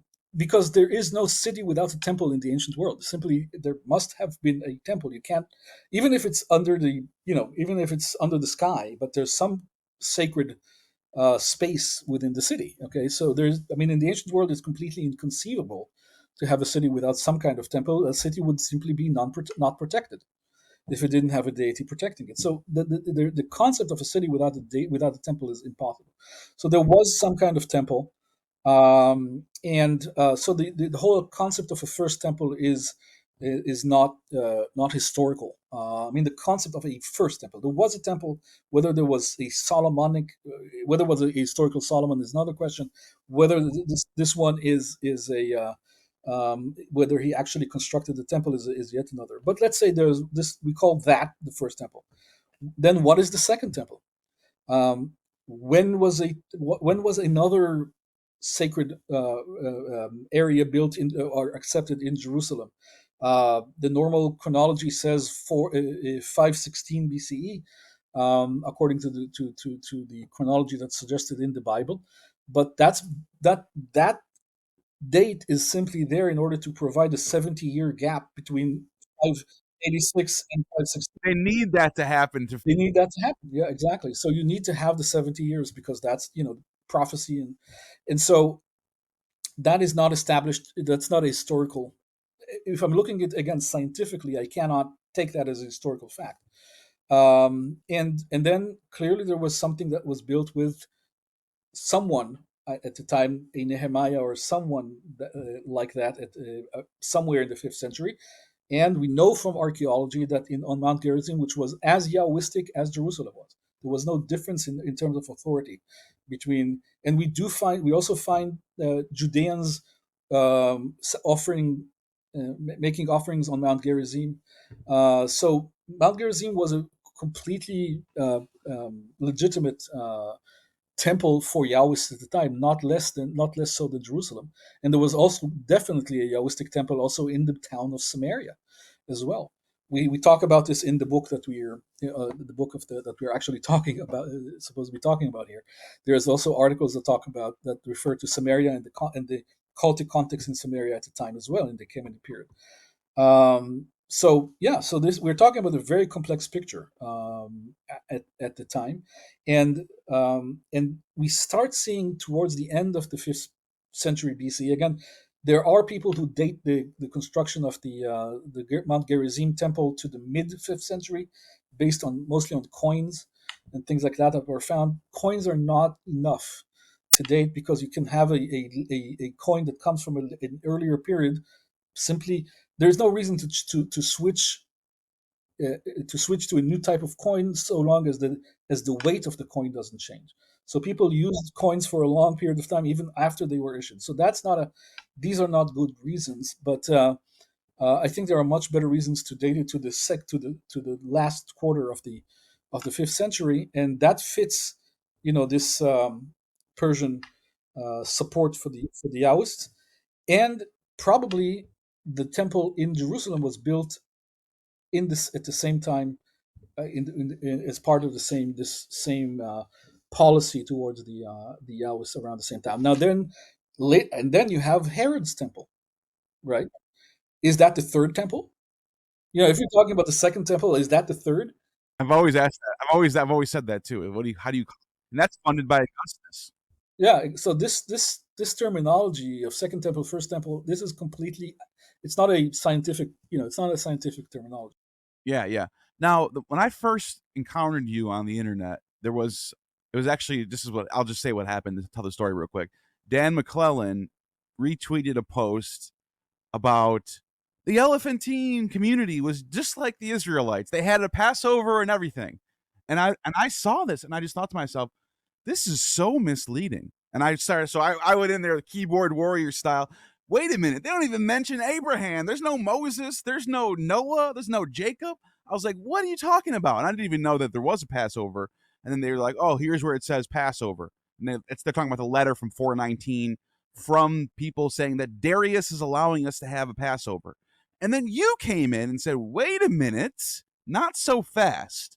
It's not the Passover you think. The Pesach is being used in a different. So explain what you meant by this Passover letter is not what people think. Right. Wow, that's a huge topic. I'll try to make it short. So the term Pascha, or the Pesach in Aramaic, is mentioned early in the 5th century. So if we're talking about this 420 BCE document that's erroneously called the Passover letter, that's much later, right? But the term Pascha, this term that is a cognate term to the Hebrew Pesach, appears already early in the 5th century BC in Elephantine. Now, but the problem is that the contexts are not remotely related to what we know of the biblical Pesach. So, first of all, it appears only in 2/2.5 ostraka in all of the Elephantine record. By the way, real quick, this is all the way at the end of the period too. We're talking 419, but they've already been there for 100 some years. Yeah, but also the term Pesach has been there already from the beginning of the 5th century. It's something else. And in these 2.5 ostraka, the reason I'm saying half is that there is another ostrakon that I refer to in a different article that has a word that combines Pesach with another word. That's a different story. But let's focus on these two ostraka that mention Pesach. Clearly, I mean, there's another ostraka where people suggest that it might, because it has a paid people complete this as Pesach. I don't because it's too speculative. I don't really deal with that. But there are two ostraka where it clearly uses the term Pascha. The first one is a very short ostracon. I mean, the first one is very short. The second one is actually a very long ostracon, relatively speaking. But the first ostracon talks about about a family, about children being in some kind of danger, and the person writing the ostracon says, "Keep a close eye on the children. Don't leave them out. Let them out of your sight until their mother comes. Knead the bread until the mother comes. And send me news of the children. Always inform me." So there's a lot of anxiety in that ostracon. Clearly, the children are in some kind of danger. Maybe there's some kind of epidemic at the time or whatever. There's a lot of anxiety. And then at the end, he says, "Tell me when you are doing the Pesach, the Pascha. Let me know." Now, the biblical Pascha is one event for which you can never ask when is it going to happen, because it's always in the night of the 14th of Nisan, and it's always in sunset, between the evenings, as it is mentioned, right? So the time between the sun starts to set and the time when it's completely set. So when the fact that they ask, "Tell me when you're going to do the Pesach," means that it's not set, it's not fixed. I didn't even think about that. That was a good point. And by the way, real quick, they already have to my knowledge, I did some research in this for a video I was working on, and there already are tons of festivals throughout times in the Assyrian period, the Persian period, that celebrate some sort of agricultural rebirth of the sun, New Year festival at this time, and it's usually right around the Nisan 14 date. Correct, absolutely. No, the Nisan 14th. So just to finish with the ostraka are not related to any specific date. So it's not Nisan 14th or anything like that. They're simply not. It was a completely movable ritual, and it was probably an apotropaic ritual, meaning something that basically how to fight evil, how to form of exorcism, if you will, or a patriotic ritual to. And we have actually an echo of that even in the Bible. In Exodus chapter 12, it says that the quote unquote original Pesach was when you put the blood on the entrance to the on to the building, to the house, to make sure that the evil does not come in. That is probably the biblical echo of how this Pesach was actually performed. It was basically a ritual that was performed whenever you wanted to make sure that evil does not enter your home. Okay. And so again, it's even echoed in the Bible, and it was probably the thing that they did in order to save those children that they mentioned in the Ostracon that were under some kind of danger. I have an article that is about to come out on another Ostracon that mentions Pesach, also a very anxious situation. People are very anxious about some people who are coming to Aswan, to the city that is facing Elephantine. Elephantine is mentioned in. I mean, the context is also in Elephantine there, and they mentioned the Pasach. We don't really know; it's too fragmentary. The area that mentions where the word Pascha appears, so we don't know exactly what they mean by that. But it is the same context of high anxiety, something that is, I mean, before the text on this ostracon prior to the word to where the word Pesach appears is this some kind of letter that they receive, and they send it, and they really need to understand it well, so they send it to some other person to explain it, and then they send it to another person to explain it, and they really need to understand what's going on, because some really important people are going to come to us on that day. And so there's a clear sense of anxiety, and again the word Pesach appears. So my sense is that Pesach, in the beginning of the fifth century, Pascha has nothing to do with with its biblical the use of its biblical cognate, but it's simply some ritual that was enacted to combat evil, to make sure that evil does not attack you, does not. So that's, and again, it's echoed in the Bible as well. In Passover is a debatable etymology, but the idea that this is something that you put blood on the entrance to your home to make sure that evil does not come in, that seems to be the actual original ceremony. It was not fixed in time. And this letter from 419, coming from the Jews under Darius, doesn't say anything about a lamb, or it's just, the word. It doesn't use the term Pescha. Doesn't even use the word Passover. They call it a Passover letter, but it doesn't even use the word Passover. It doesn't use the word Passover or matzah or matzot, or unleavened bread. Oh, it doesn't mention the unleavened bread. I thought it did. It doesn't? No, it doesn't. So they're just assuming that it does. You're right. I mean, that's just the restoration that was done. See, this is blowing my mind. So, all right. So to wrap this all up, this is crazy. Now, let me actually go a little bit more further. And so my chapter in this book that we're talking about goes into is a very detailed epigraphic analysis of this papyrus, so-called Passover letter. Again, very erroneously called the Passover letter, but I'm providing a very detailed epigraphic analysis, line by line, word by word. But also, then I provide the context that I think it really should reflect. Now, what's really interesting is that if we remove all of the proposed reconstructions, I mean, Zachau, the German scholar who published it initially in 1903, the first one to publish this papyrus, he said that he was able to reconstruct this, to understand this papyrus based on Deuteronomy and Exodus. That methodologically is unacceptable to us today. I mean, this is one of the great scholars of the beginning of the 20th century, but today, if someone would tell me I was able to restore this based on Deuteronomy and Exodus, I have a methodological problem with that. You can't do that, right? You have to establish first that there was such a thing as a Passover in the 5th century BC. Or that there was a Deuteronomy before. Or there was, exactly. Because no one ever mentions Deuteronomy ever until. That's right. And so And so, but not only is Passover not mentioned or unleavened bread, but there are no prohibitions on anything at all. Okay, in the reconstructions certain scholars have done over the years, they restore "do not eat, do not drink," right? But it's only restoration. The actual papyrus, and I did go to Berlin and studied it in person, and took microscopic infrared and multispectral photos of each word independently and studied it and made sure that I'm reading this as scientifically as possible. There is simply nothing is prohibited. There is no "do not eat, do not drink," but drinking is very central to that document.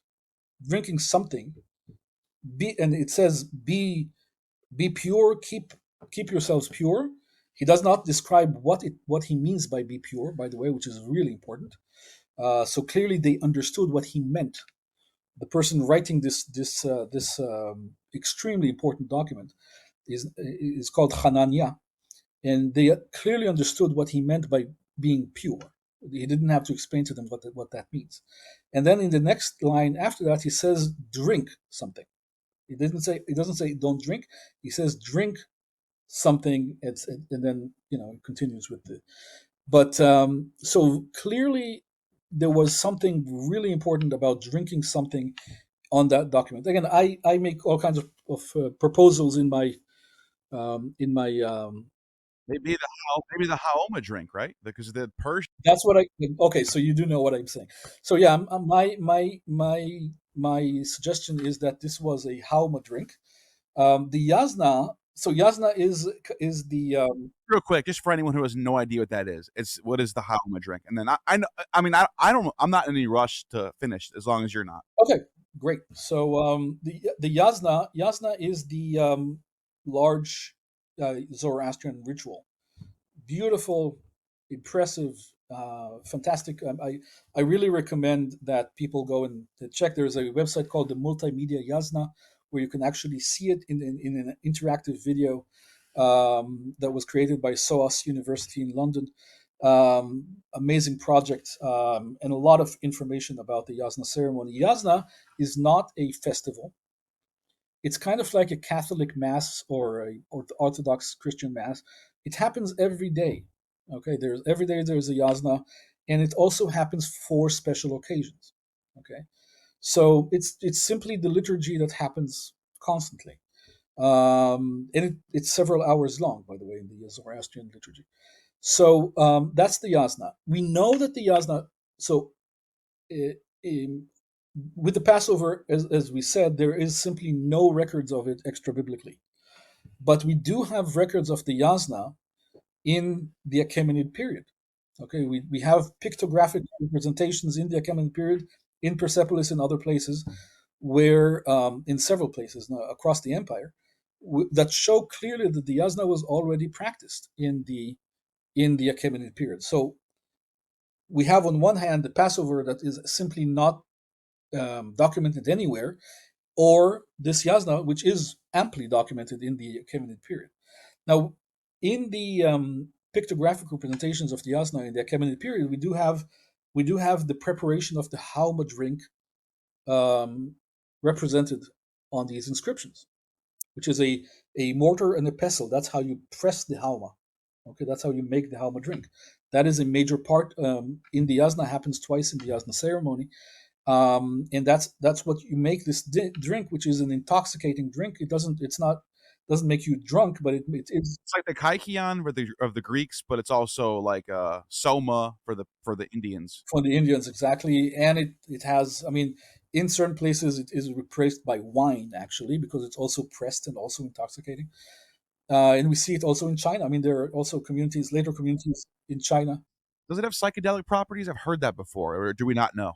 Um, we really don't know what exactly was the Hauma at the time. What Zoroastrians or Hindus today use as the Soma, it's probably a very different, so we don't really know what it is that they actually used. It's also being debated. um, but what we do know is that the Yahwistic community at Elephantine assimilated deeply. I mean, we talked about the fire holder, right? Deeply assimilated Zoroastrian elements into their own cultic sphere, right? Now, this document that is erroneously called the Passover letter is much closer in what it describes to the Halma, to the Yasna ceremony, than to the to of course to anything that we know from the Passover. Now, the date, the only thing that the main reason that people refer to this as the Passover letter is because it refers to an observance that starts on the 15th of Nisan and goes on for 7 days. Now, the thing is, the 14th of Nisan is simply the 14th and into the night between the 14th and the 15th of Nisan is simply the first full moon of the year. Nisan is the beginning of the year, and it's the first full moon of the year, and it's the sign for the beginning of the harvest. So in the ancient world, the first full moon of the year was a major event. I mean, in the ancient world, people need to understand, because in the modern world, we don't understand just how precarious life was. But in the ancient world, you live or die based on the results of the harvest, of just how much you got from the harvest. That keeps you alive for the next year. Now, if in the towards the end of the sun, and that time period of spring, when the harvest begins, if your deity rains hail or floods, or thunderstorm, all of that can literally kill you. Okay, could destroy families, could destroy villages. And so that period was extremely important. And the first full moon of the year in the sun was a period of trepidation. You're really concerned. You're worried about the immediate future, and you want to make sure that this harvest is important. So all across the ancient Near East, the 14th of Nisan was a major date. Uh, Let me just so people who might not understand. So 14 days after Nisan 1, which is a lunar calendar, so the first of Nisan would be a new moon. 14 days later would be the first full moon. Is that how we would do it? And so no matter what the situation is, we have a solar calendar. So our calendars sort of just are like automatic every 12 months, and we have 365 days in the year. But they had to tune their calendars to line up with the moon, so that on the first of every month it would be a new moon. so it's really Luno's solar calendar. You adjust it with the sun, and it's a lot more complicated. It's a more complex, but that it served its purpose, certainly in the ancient world. Calendars in the ancient world is another fascinating topic. And Nisan was the first month. The first month of the year, right? Oh, there we go. So Nisan 14, by the way, that's the day Jesus is crucified on. Nisan 14 happens to be the first full moon of the year. Wow. It is every year the first full moon of the year, and it is the beginning of the harvest. Okay, and so that is a major, really important day where people really did everything they can to make sure that the deities are not angry with them, right? The Assyrians had a big festival. The Assyrians had called the Kisu festival. Huge festival. It was a week long, and they actually did. I have an art academic paper who wrote about this in my folder here, and they had 72 gods under Dagon was the head of the pantheon, and they all got dedicated to them a lamb sacrifice. So there is a lamb sacrifice happening in this time by the Assyrians. Now the Persian period, I don't know if they did something different, but we're talking. Let me just ask you this: do you think it's safe to say that whatever was going on in the Persian period for this festival was being adopted by Elephantines, Samaritans, all these different groups of Well, people? it simply wasn't a festival yet. It was a one-time observance. This happened in 419 BCE. This particular letter, really at the beginning. So this is 420.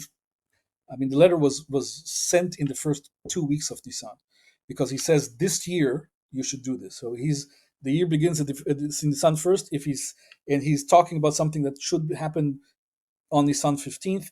So clearly he's writing this somewhere between the first and the 15th of the same year.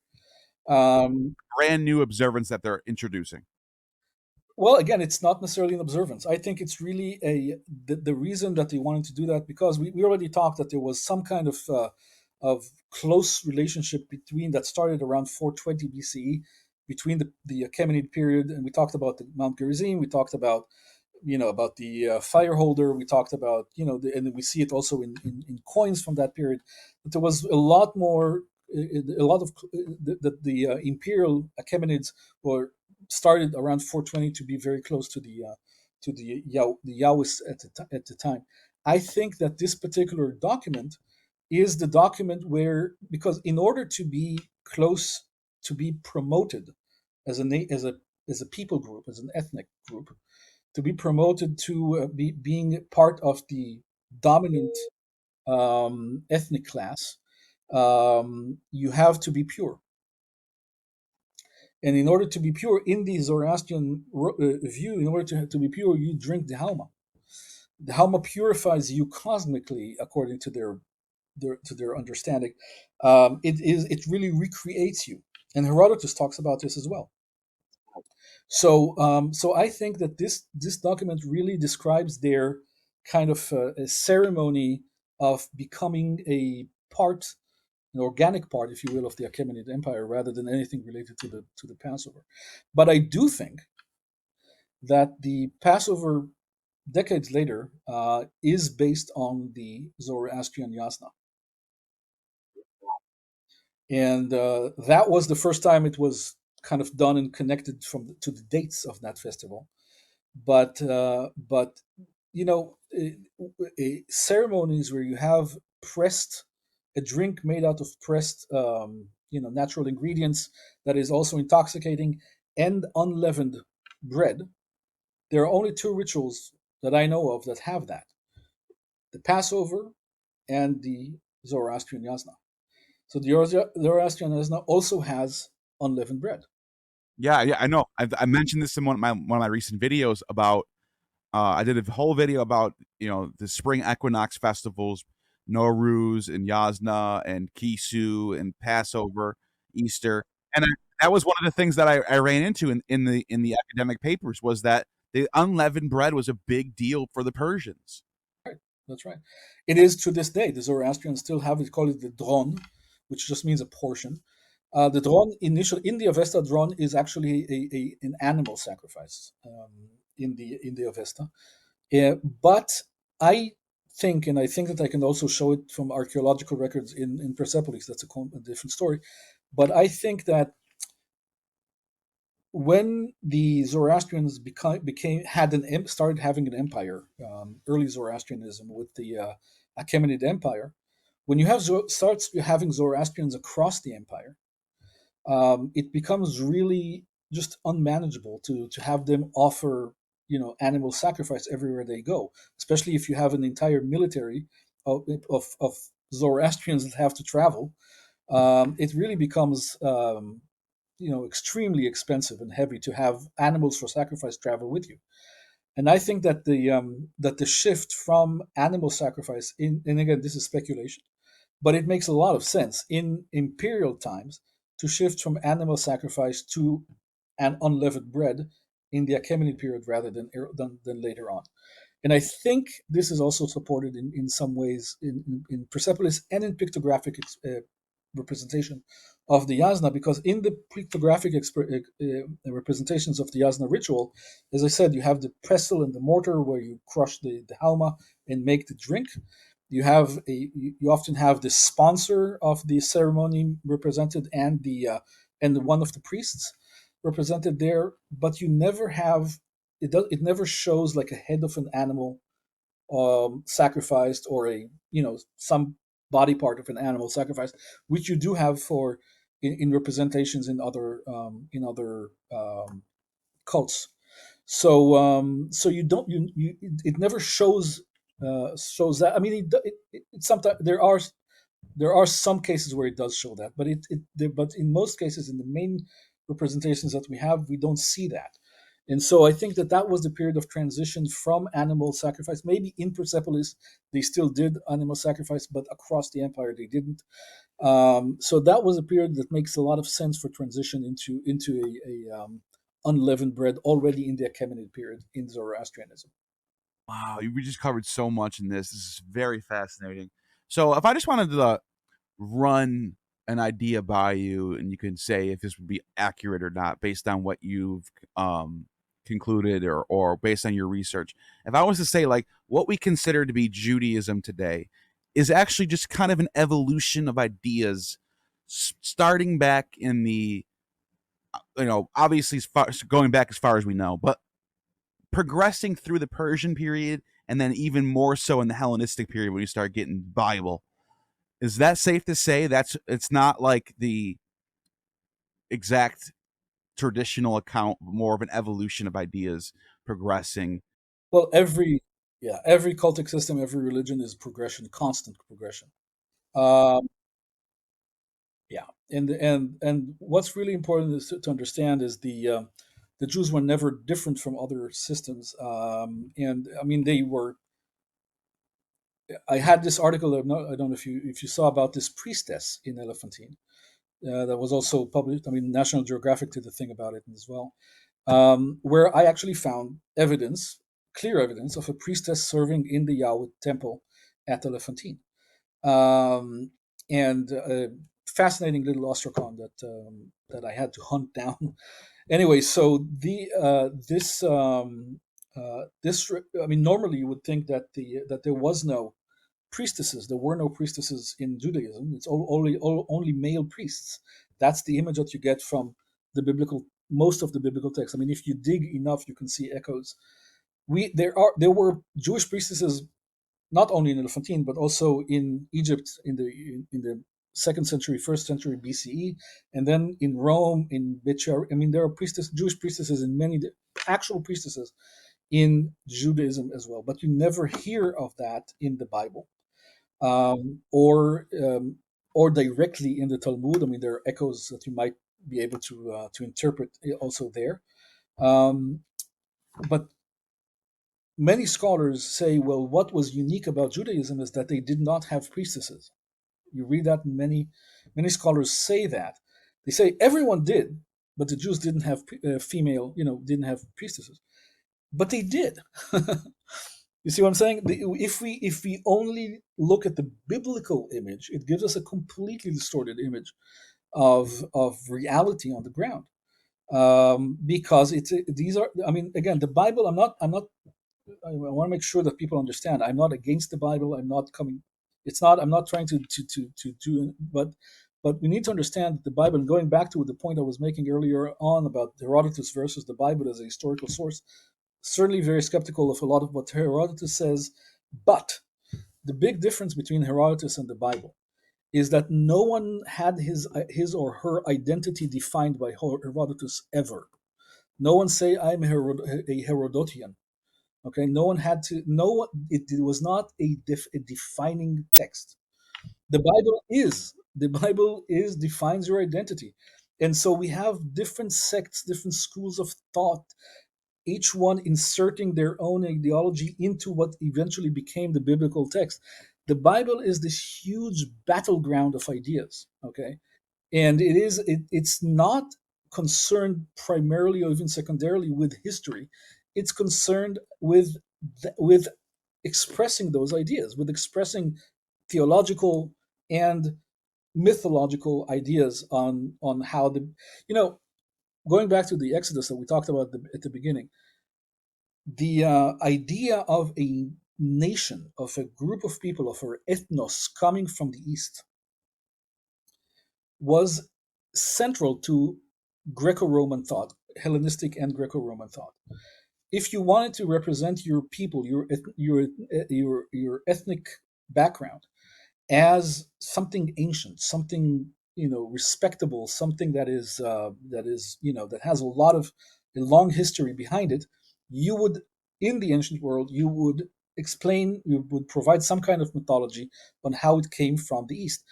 This is true of the Greeks. In some of the Greek poly nation states represented themselves as being founded by the Phoenicians coming from the east and founding them there, but also Rome at one of the heights of its power. Augustus commissioned exactly. he commissioned Virgil to create the mythology of how Rome was founded by Aeneas from Troy, who traveled from the east to. And this is exactly the same idea with the story of the patriarchs coming from Abraham, and then having each one of his children go back to the east and to bring a bride from the east and reestablish them. So coming from the east, this origin from the east is so Hellenistic as a yeah. You get the Heraclidae coming from the Lydians. They claim descent from Heracles. That's right.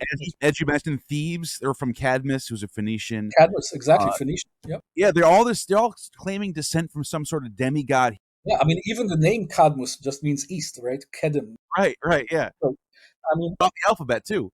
yeah, exactly.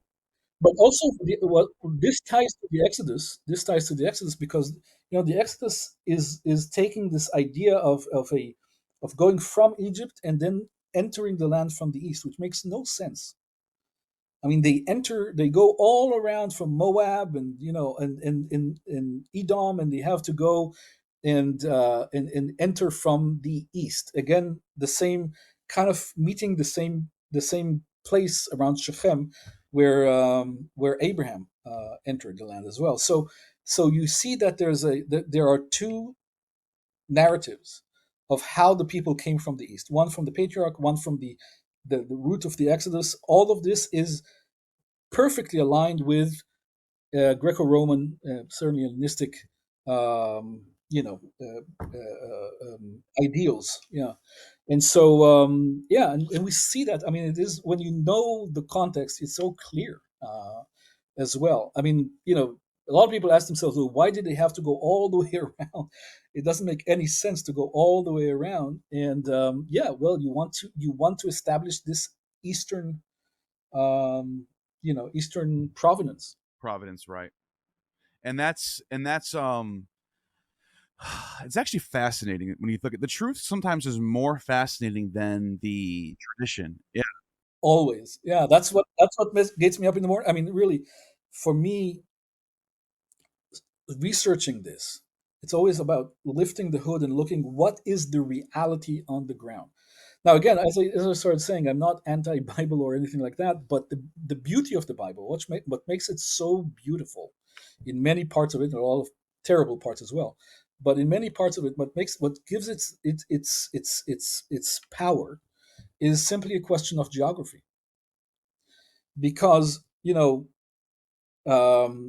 the provinces of Judea and Samaria between the Bible was kind of written between the two or composed between these two.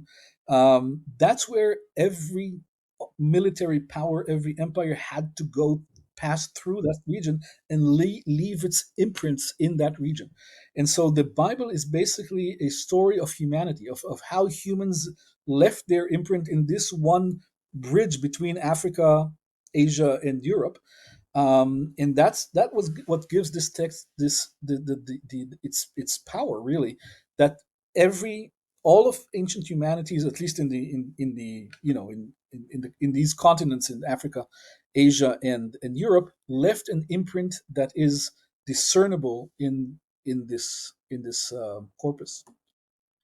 yeah, and it's almost like you're getting this tapestry of different layers of different time periods. You got the archaic layer that's in there somewhere, and then you have, as you mentioned, the Persian Zoroastrian influences start to trickle into the text, and then you get this later Hellenistic layer of influences, and the pre-Socratics with their monism and dyads and all that stuff. It starts to get pushed into the text, and so you have a tapestry of different centuries of time periods, different influences, and it's being sewn together. This could only happen to this extent in that region, just for reasons of pure geographic reasons. But all of these different you have the Persian Empire that brought ideas and influences from India as well, and of course from Iran. I mean, the Iranic peoples, and you have the Greeks, and you have the Egyptians. So you have everything converging in that local area, this tiny little area that absorbs from all of them. and that is what eventually produced this corpus. I mean, it's. I mean, what's beautiful about it is the humanity of it, and the just all of these different art cultures coming together, leaving an imprint and moving on, and this was absorbed. Now, again, it was absorbed somehow, but it was not. It was completely unknown to most Yahwists, or practically almost all Yahwists, in the up until the Hellenistic period. I mean, imprints were left, but they were not widely known, and that changed. This is another book that I'm also working on.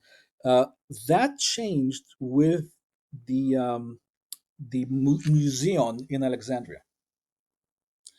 I mean, what people need to understand. I mean, Ptolemy the First and Alexander called the Great, Alexander the Third. They grew up together. I mean, they were childhood friends. They grew They both were students of Aristotle. exactly, and when they founded Alexandria, the idea was to implement Aristotle's ideals. And so the city was well planned with, with the grid of streets. I mean, a very modern city. The temple was had a, the doors were automatic, in opened up automatically because of hydraulic. When you walked on the kind of the platform leading to the temple, the hydraulic pressure would cause the doors to open up. And so this was this was like Silicon Valley of the ancient world. I mean, this is where you want, if you want to go to the cutting edge technology of the time, you want to go to where things are done. You go to Alexandria. Now, Ptolemy the First created his palace in Alexandria and around surrounded it with the temple and the museum. The museum was just the place of the muses, and within the museum you had the museum. You had the famous library of Alexandria, and it was the first real library in the world. People often say, well, there were libraries before the Library of Alexandria, like Ashurbanipal and other, but these were archives. These were not libraries. This is where you would put different texts, administrative texts, but also literary texts. You would put them in an archive to conserve them, or to teach scribes how to how to learn their profession. But these were archives. These were not libraries. The difference between an archive and a library is that an archive is for to conserve or to use as material to teach scribes and things like that, but it is not a place to study texts critically, which is really kind of what Aristotle wanted, and his followers wanted to do, and to find where different manuscripts of the text don't disagree with themselves, or where the same manuscript has all kinds of disagreements within its own text, and so starting to critically study text. That is what happened in Alexandria, and we see that also the same methodology also applied in the Bible: addition, redaction, etc., etc., following the same idea. Now, historically, it is so clear and so conspicuous that up until the library was established late, really at the tail end of the 4th century, beginning of the 3rd century BCE in Alexandria. Up until that moment, we see no, as I said several times already today, zero evidence of any type of knowledge of the Bible anywhere in any of the Jewish diaspora, whether in Egypt, Babylonia, Judea, Samaria, etc. No one knows anything. There are no names that are related to the Bible. There are nothing. No one. It's simply not inexistent.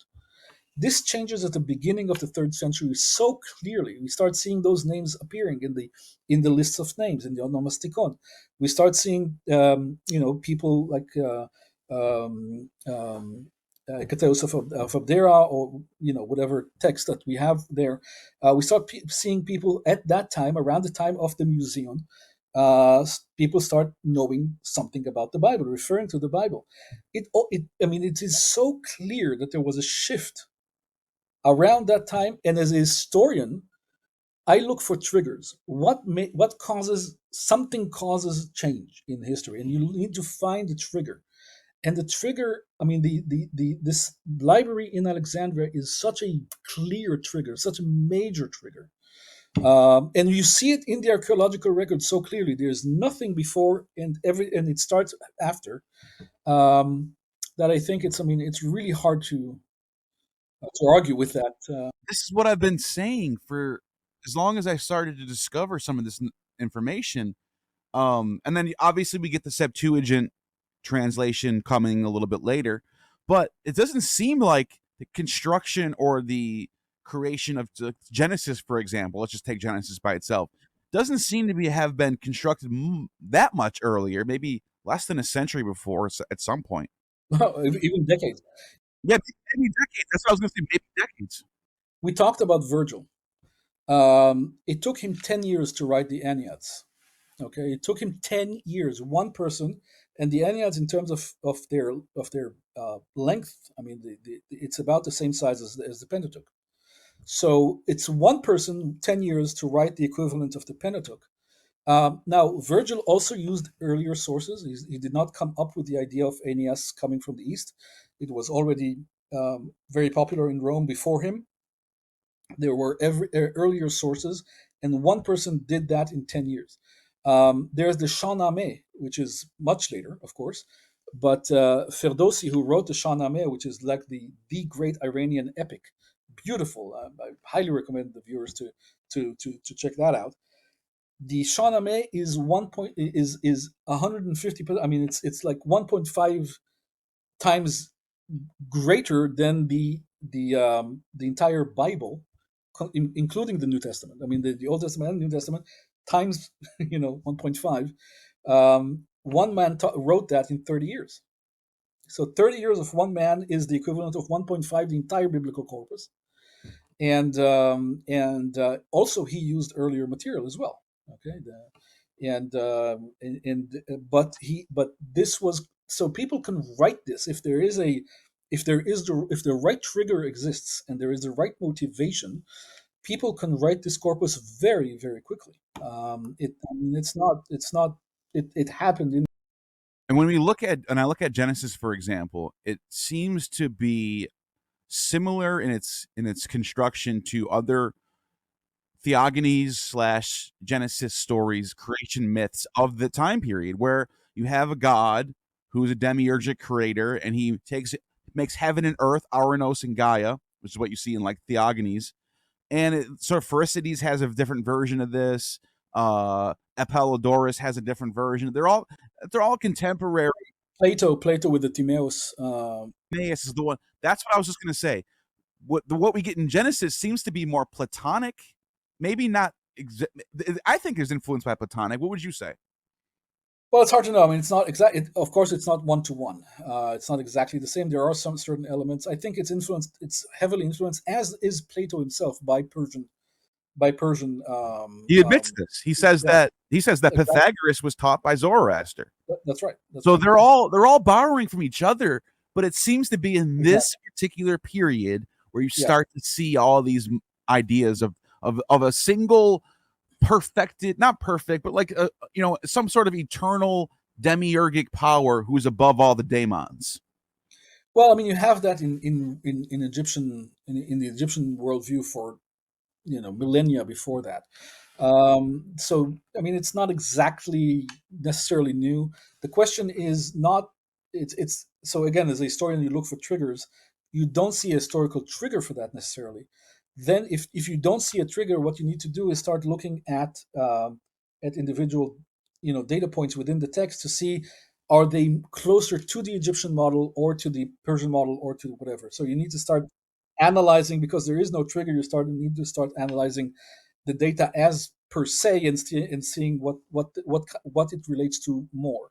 It's really interesting because a lot of the ancient ideas like that have a very, very lengthy time, shelf life. Okay, they were there for some ideas are you find them in Sumerian texts, and they appear also in Hellenistic Babylonia. Okay, and so a lot of these texts, very often scholars in my field, unfortunately, they say, well, this looks like something from that we find in the Neo-Assyrian text, and therefore I will date it to the Neo-Assyrian. That is extremely simplistic. When I do that with Amos, I mentioned that earlier. When I do that with Amos, I show how just the level of detail where he uses idiomatic expressions that would be lost on people in later centuries. But so that's why I can date the text really quickly, but I only really precisely, but I only date. I'm trying to be really really cautious and really scientific about this when I can see clear parallels that are indisputable between the different corpora, that where you can make that connection.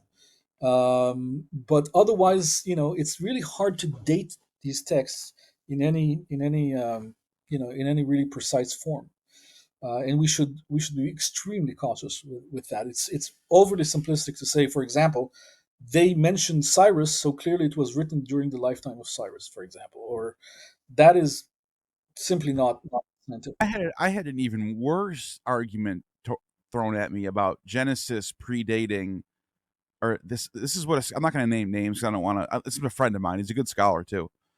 But in this particular thing, he really threw me. I was like, what? Well, I'll tell you what he said.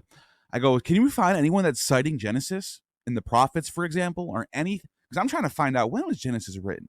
I think it's Hellenistic, but I asked him. I said, what can you find anyone citing Genesis or quoting from Genesis? And I just asked him this question, and he said, yes, Isaiah does. And then he gives me a passage from Isaiah that has one word in common with one word from a sentence in Genesis. They're not even talking about the same thing. One of them was about creation, the other one was about destruction. They're opposites. And I go, wait, so you're saying that this one word in common with this sentence makes him? I go, that's not a citation. You know what? Let's even if He said to me, this is not up for debate, and left. okay, so that person is clearly not thinking scientifically. But you know what? Even for the sake of discussion, let's say we find in Isaiah or wherever, in Jeremiah, doesn't matter where, an actual reference to the Garden of Eden, whatever, with actual verbatim quotes. What does that mean? Nothing. Strictly nothing. Because it could be edited. Well, I was going to say, then you have to wonder, is this one coming after the other one now? Well, not even, but even that is meaningless. I mean, the question, the point is that we know that the biblical text underwent so many, hands editing and redacting it. We know from Qumran that sometimes they change just one word. What if your unit is just a single word, and you can't even date, you don't know when that word was written and added to the text. The text, the text of Jeremiah, the text of Joshua was still in flux in the first century CE. Josephus had a different version of Joshua than what we are familiar with. Okay, yeah, and so we have. I mean, that's first century CE. You know, and the text of Joshua is still in flux. Okay, so I mean, knowing how the Bible was constantly. I mean, it was a text, a living text that was people still still edited and adapted to their own ideologies throughout the first centuries BCE and into the first century CE. It was still a highly debated and very much still a battleground at that time. So knowing this, it is very easy to add references, like we mentioned earlier, to Hosea to the Exodus in Hosea, right? If I want to make, and by the way, the people in Alexandria, the Greeks or the Macedonians in Alexandria, did the same thing to Homer and Hesiod and others, right? They edited the text, and when they saw contrasts and contradictions between the texts, they made sure that to correct those texts and add and change a word here, change a paragraph there. They did that with the Greek texts, and of course, also the Jewish editors of the Bible did the same there as well. It was obvious. It was natural to do. The people in Qumran, for example, had no problem writing texts with the same, believing that they have the same authority as the authors of the biblical texts. It's not, or not in Qumran, but at least the writings that were preserved in Qumran. And so the biblical text it was alive. It was something that is a living document that people are still writing. It was not yet fossilized. It was not yet canonized. It was a living document with different sects fighting for their narrative to be more more widely accepted than the others.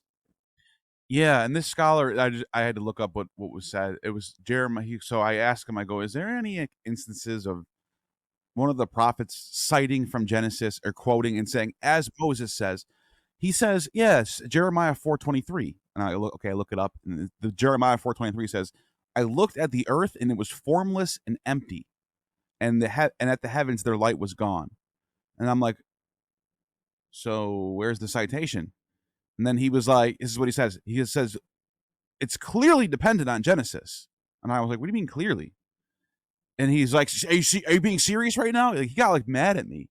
And I was like, I'm just asking, how do you just assume this is borrowing from Genesis? And it's because that word formless is in there.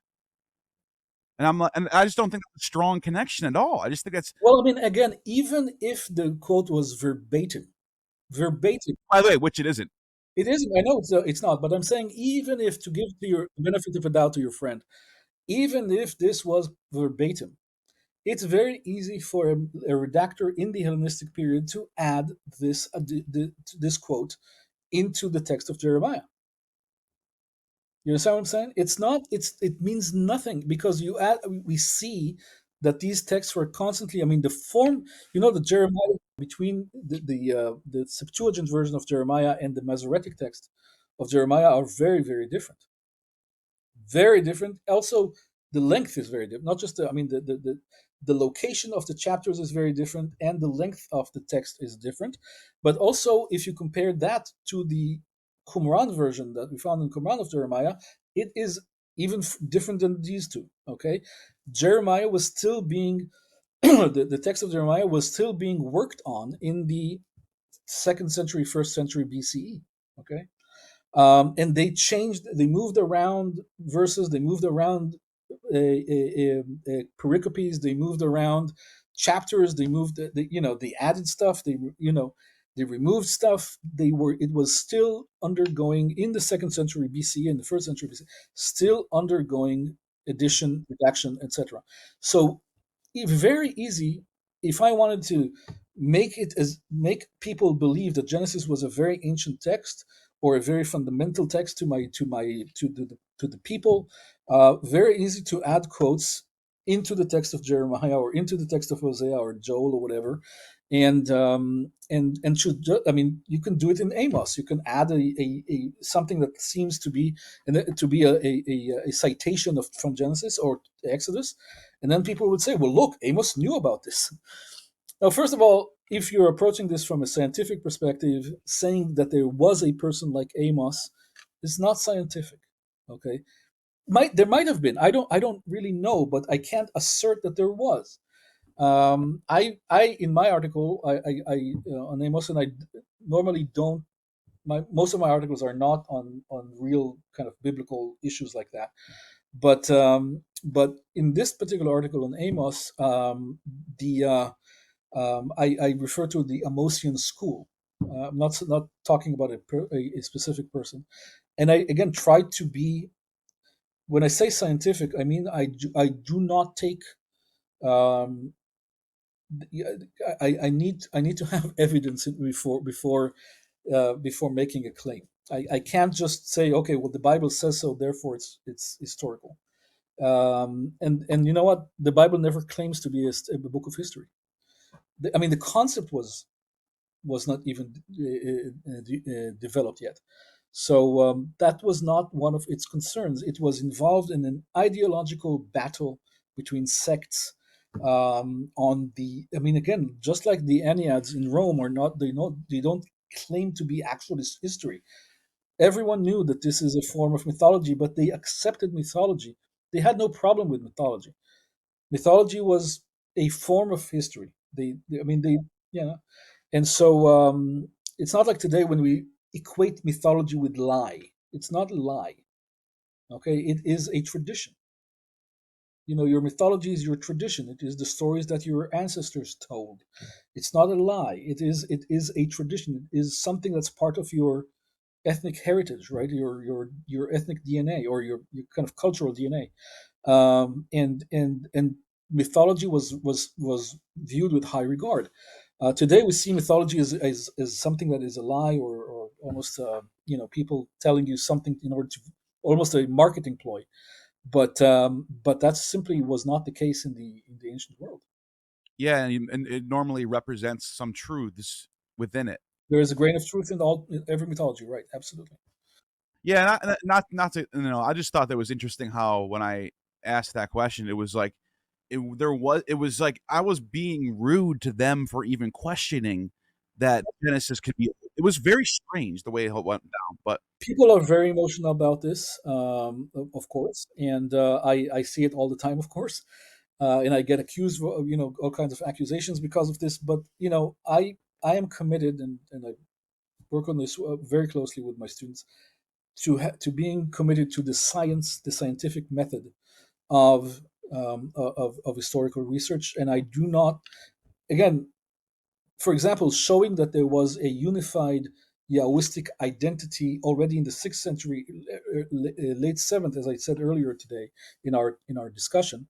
Um, some people see that as being conservative, right? To see, wow, well, there was already a unified kind of quote unquote Jewish identity already that early on. Some people see that as a conservative, because it's in scholarship. It's you usually talk, you see Jews as Judean rather than cultic. There was, I mean, the common opinion in scholarship is that there was no cultic unity among Yahwists until when they became started to be identified as Jews, which is only in the Asmonean period. Um, and so usually in what's normal in scholarship is to say, to use the word Jews only from the second century BC. And here I say, well, I still don't use the word Jews, but I'm saying there was a common Yahwistic identity that goes way beyond the borders of Judea, already in the seventh and into the sixth century BC, and was very clear from the quote unquote exile on. and that's another thing is you start seeing synagogues in the Hellenistic era, not before that though. That's right. That's right. And so, in Jonathan, my friend Jonathan Adler, who's an excellent scholar. I don't know if you've had him already on your show, or if not, you should.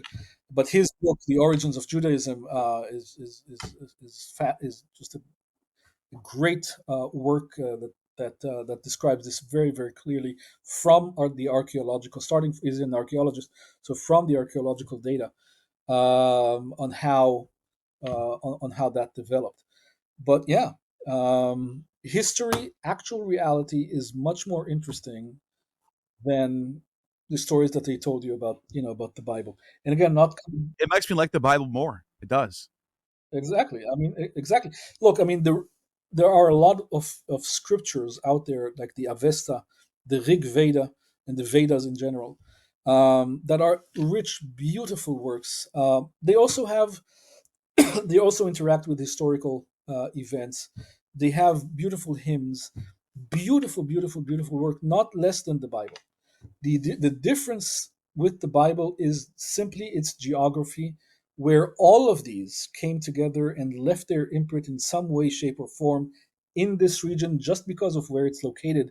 You had to cross, if you want to go from Egypt to Mesopotamia, you had to cross this area, or if you wanted to go from Mesopotamia to Egypt, or from Europe to Egypt, as Alexander did, for example, you had to go through this region and leave an imprint, and that's what gives the Bible its unique flavor. But there are a lot of beautiful, scriptural works other than the Bible that exist there. I don't think they are less beautiful, and less authoritative. But certainly the Bible is up there, certainly up there, and its uniqueness is just how eclectic it is, right? Conserving elements from all of these empires, from the Assyrian Empire, the Babylonian Empire, the Persian Empire, the Hellenistic empires, plural, into the Roman, and all of these left a mark that is conserved, and you can still hear these echoes in the Bible today, and that's what I think makes it really unique and powerful. Uh, Simply, its humanity. Well said. I mean, we covered a lot of ground in this discussion, and I just want to. I don't even that was perfectly well said. We can end on that, and I just want to give you the time to talk about anything that's coming up that you want to promote. Obviously, you got the book coming out. Anything else besides that? Well, I have this book coming out. I have a number of books as well, kind of on that I'm finishing now. I mean, finishing and I'm writing. I was commissioned to write a book about Elephantine, the history of the Elephantine Yahwistic community there. So they asked me to write that, and that's I'm already working on that. Of course, that's good. That's a big project, of course, to actually write the history of this absolutely amazing community. The good thing is, of course, I have several articles on this that I can use in this work on this book, and I have I have these other books that I mentioned throughout our talk today, also about the Alexandria, the Museum in Alexandria and its impact on the biblical evolution of the biblical text and on the composition of the biblical text, putting them together. But really, I think I'm extremely excited about this book that is coming out, Yahwism under the Achaemenid Empire, because of course it's not just me; it's colleagues that are fantastic that have contributed to this, that were in the conference in 2022. Really, the great scholars. Just so if you read that book, you get. And by the way, not all of them agree with me, even within the book. And so you can get a glimpse into the discussions. Some of them, disagree with one another, but that's exactly what we wanted to have. We wanted to have all of the different points of view, or at least those, major points of view, discussing different things together, and really get. So when you read the different chapters or different contributions in that book, you get a very, very good picture of Yahwism under the Achaemenid Empire. And of course, you can agree or disagree with me, or with my colleagues, or with other other people there on there. But at least all of us try to make the most scientific arguments we can to support our arguments, support our I positions. can't wait to see. Do you think this book is going to bring some game changers out, like some stuff that no one's ever like? This is going to shake things up a little bit, right? Yeah, absolutely. There are a number of articles there that are going to be to really shake things up and open up. I think this book is going to be a reference book for decades, into the future, that all scholars in our field will have to have on their desk. Yes, I I mean, agree. this is going to be a reference book for decades to come. Is there a way Um, to pre-order it? Can people pre-order it now or no?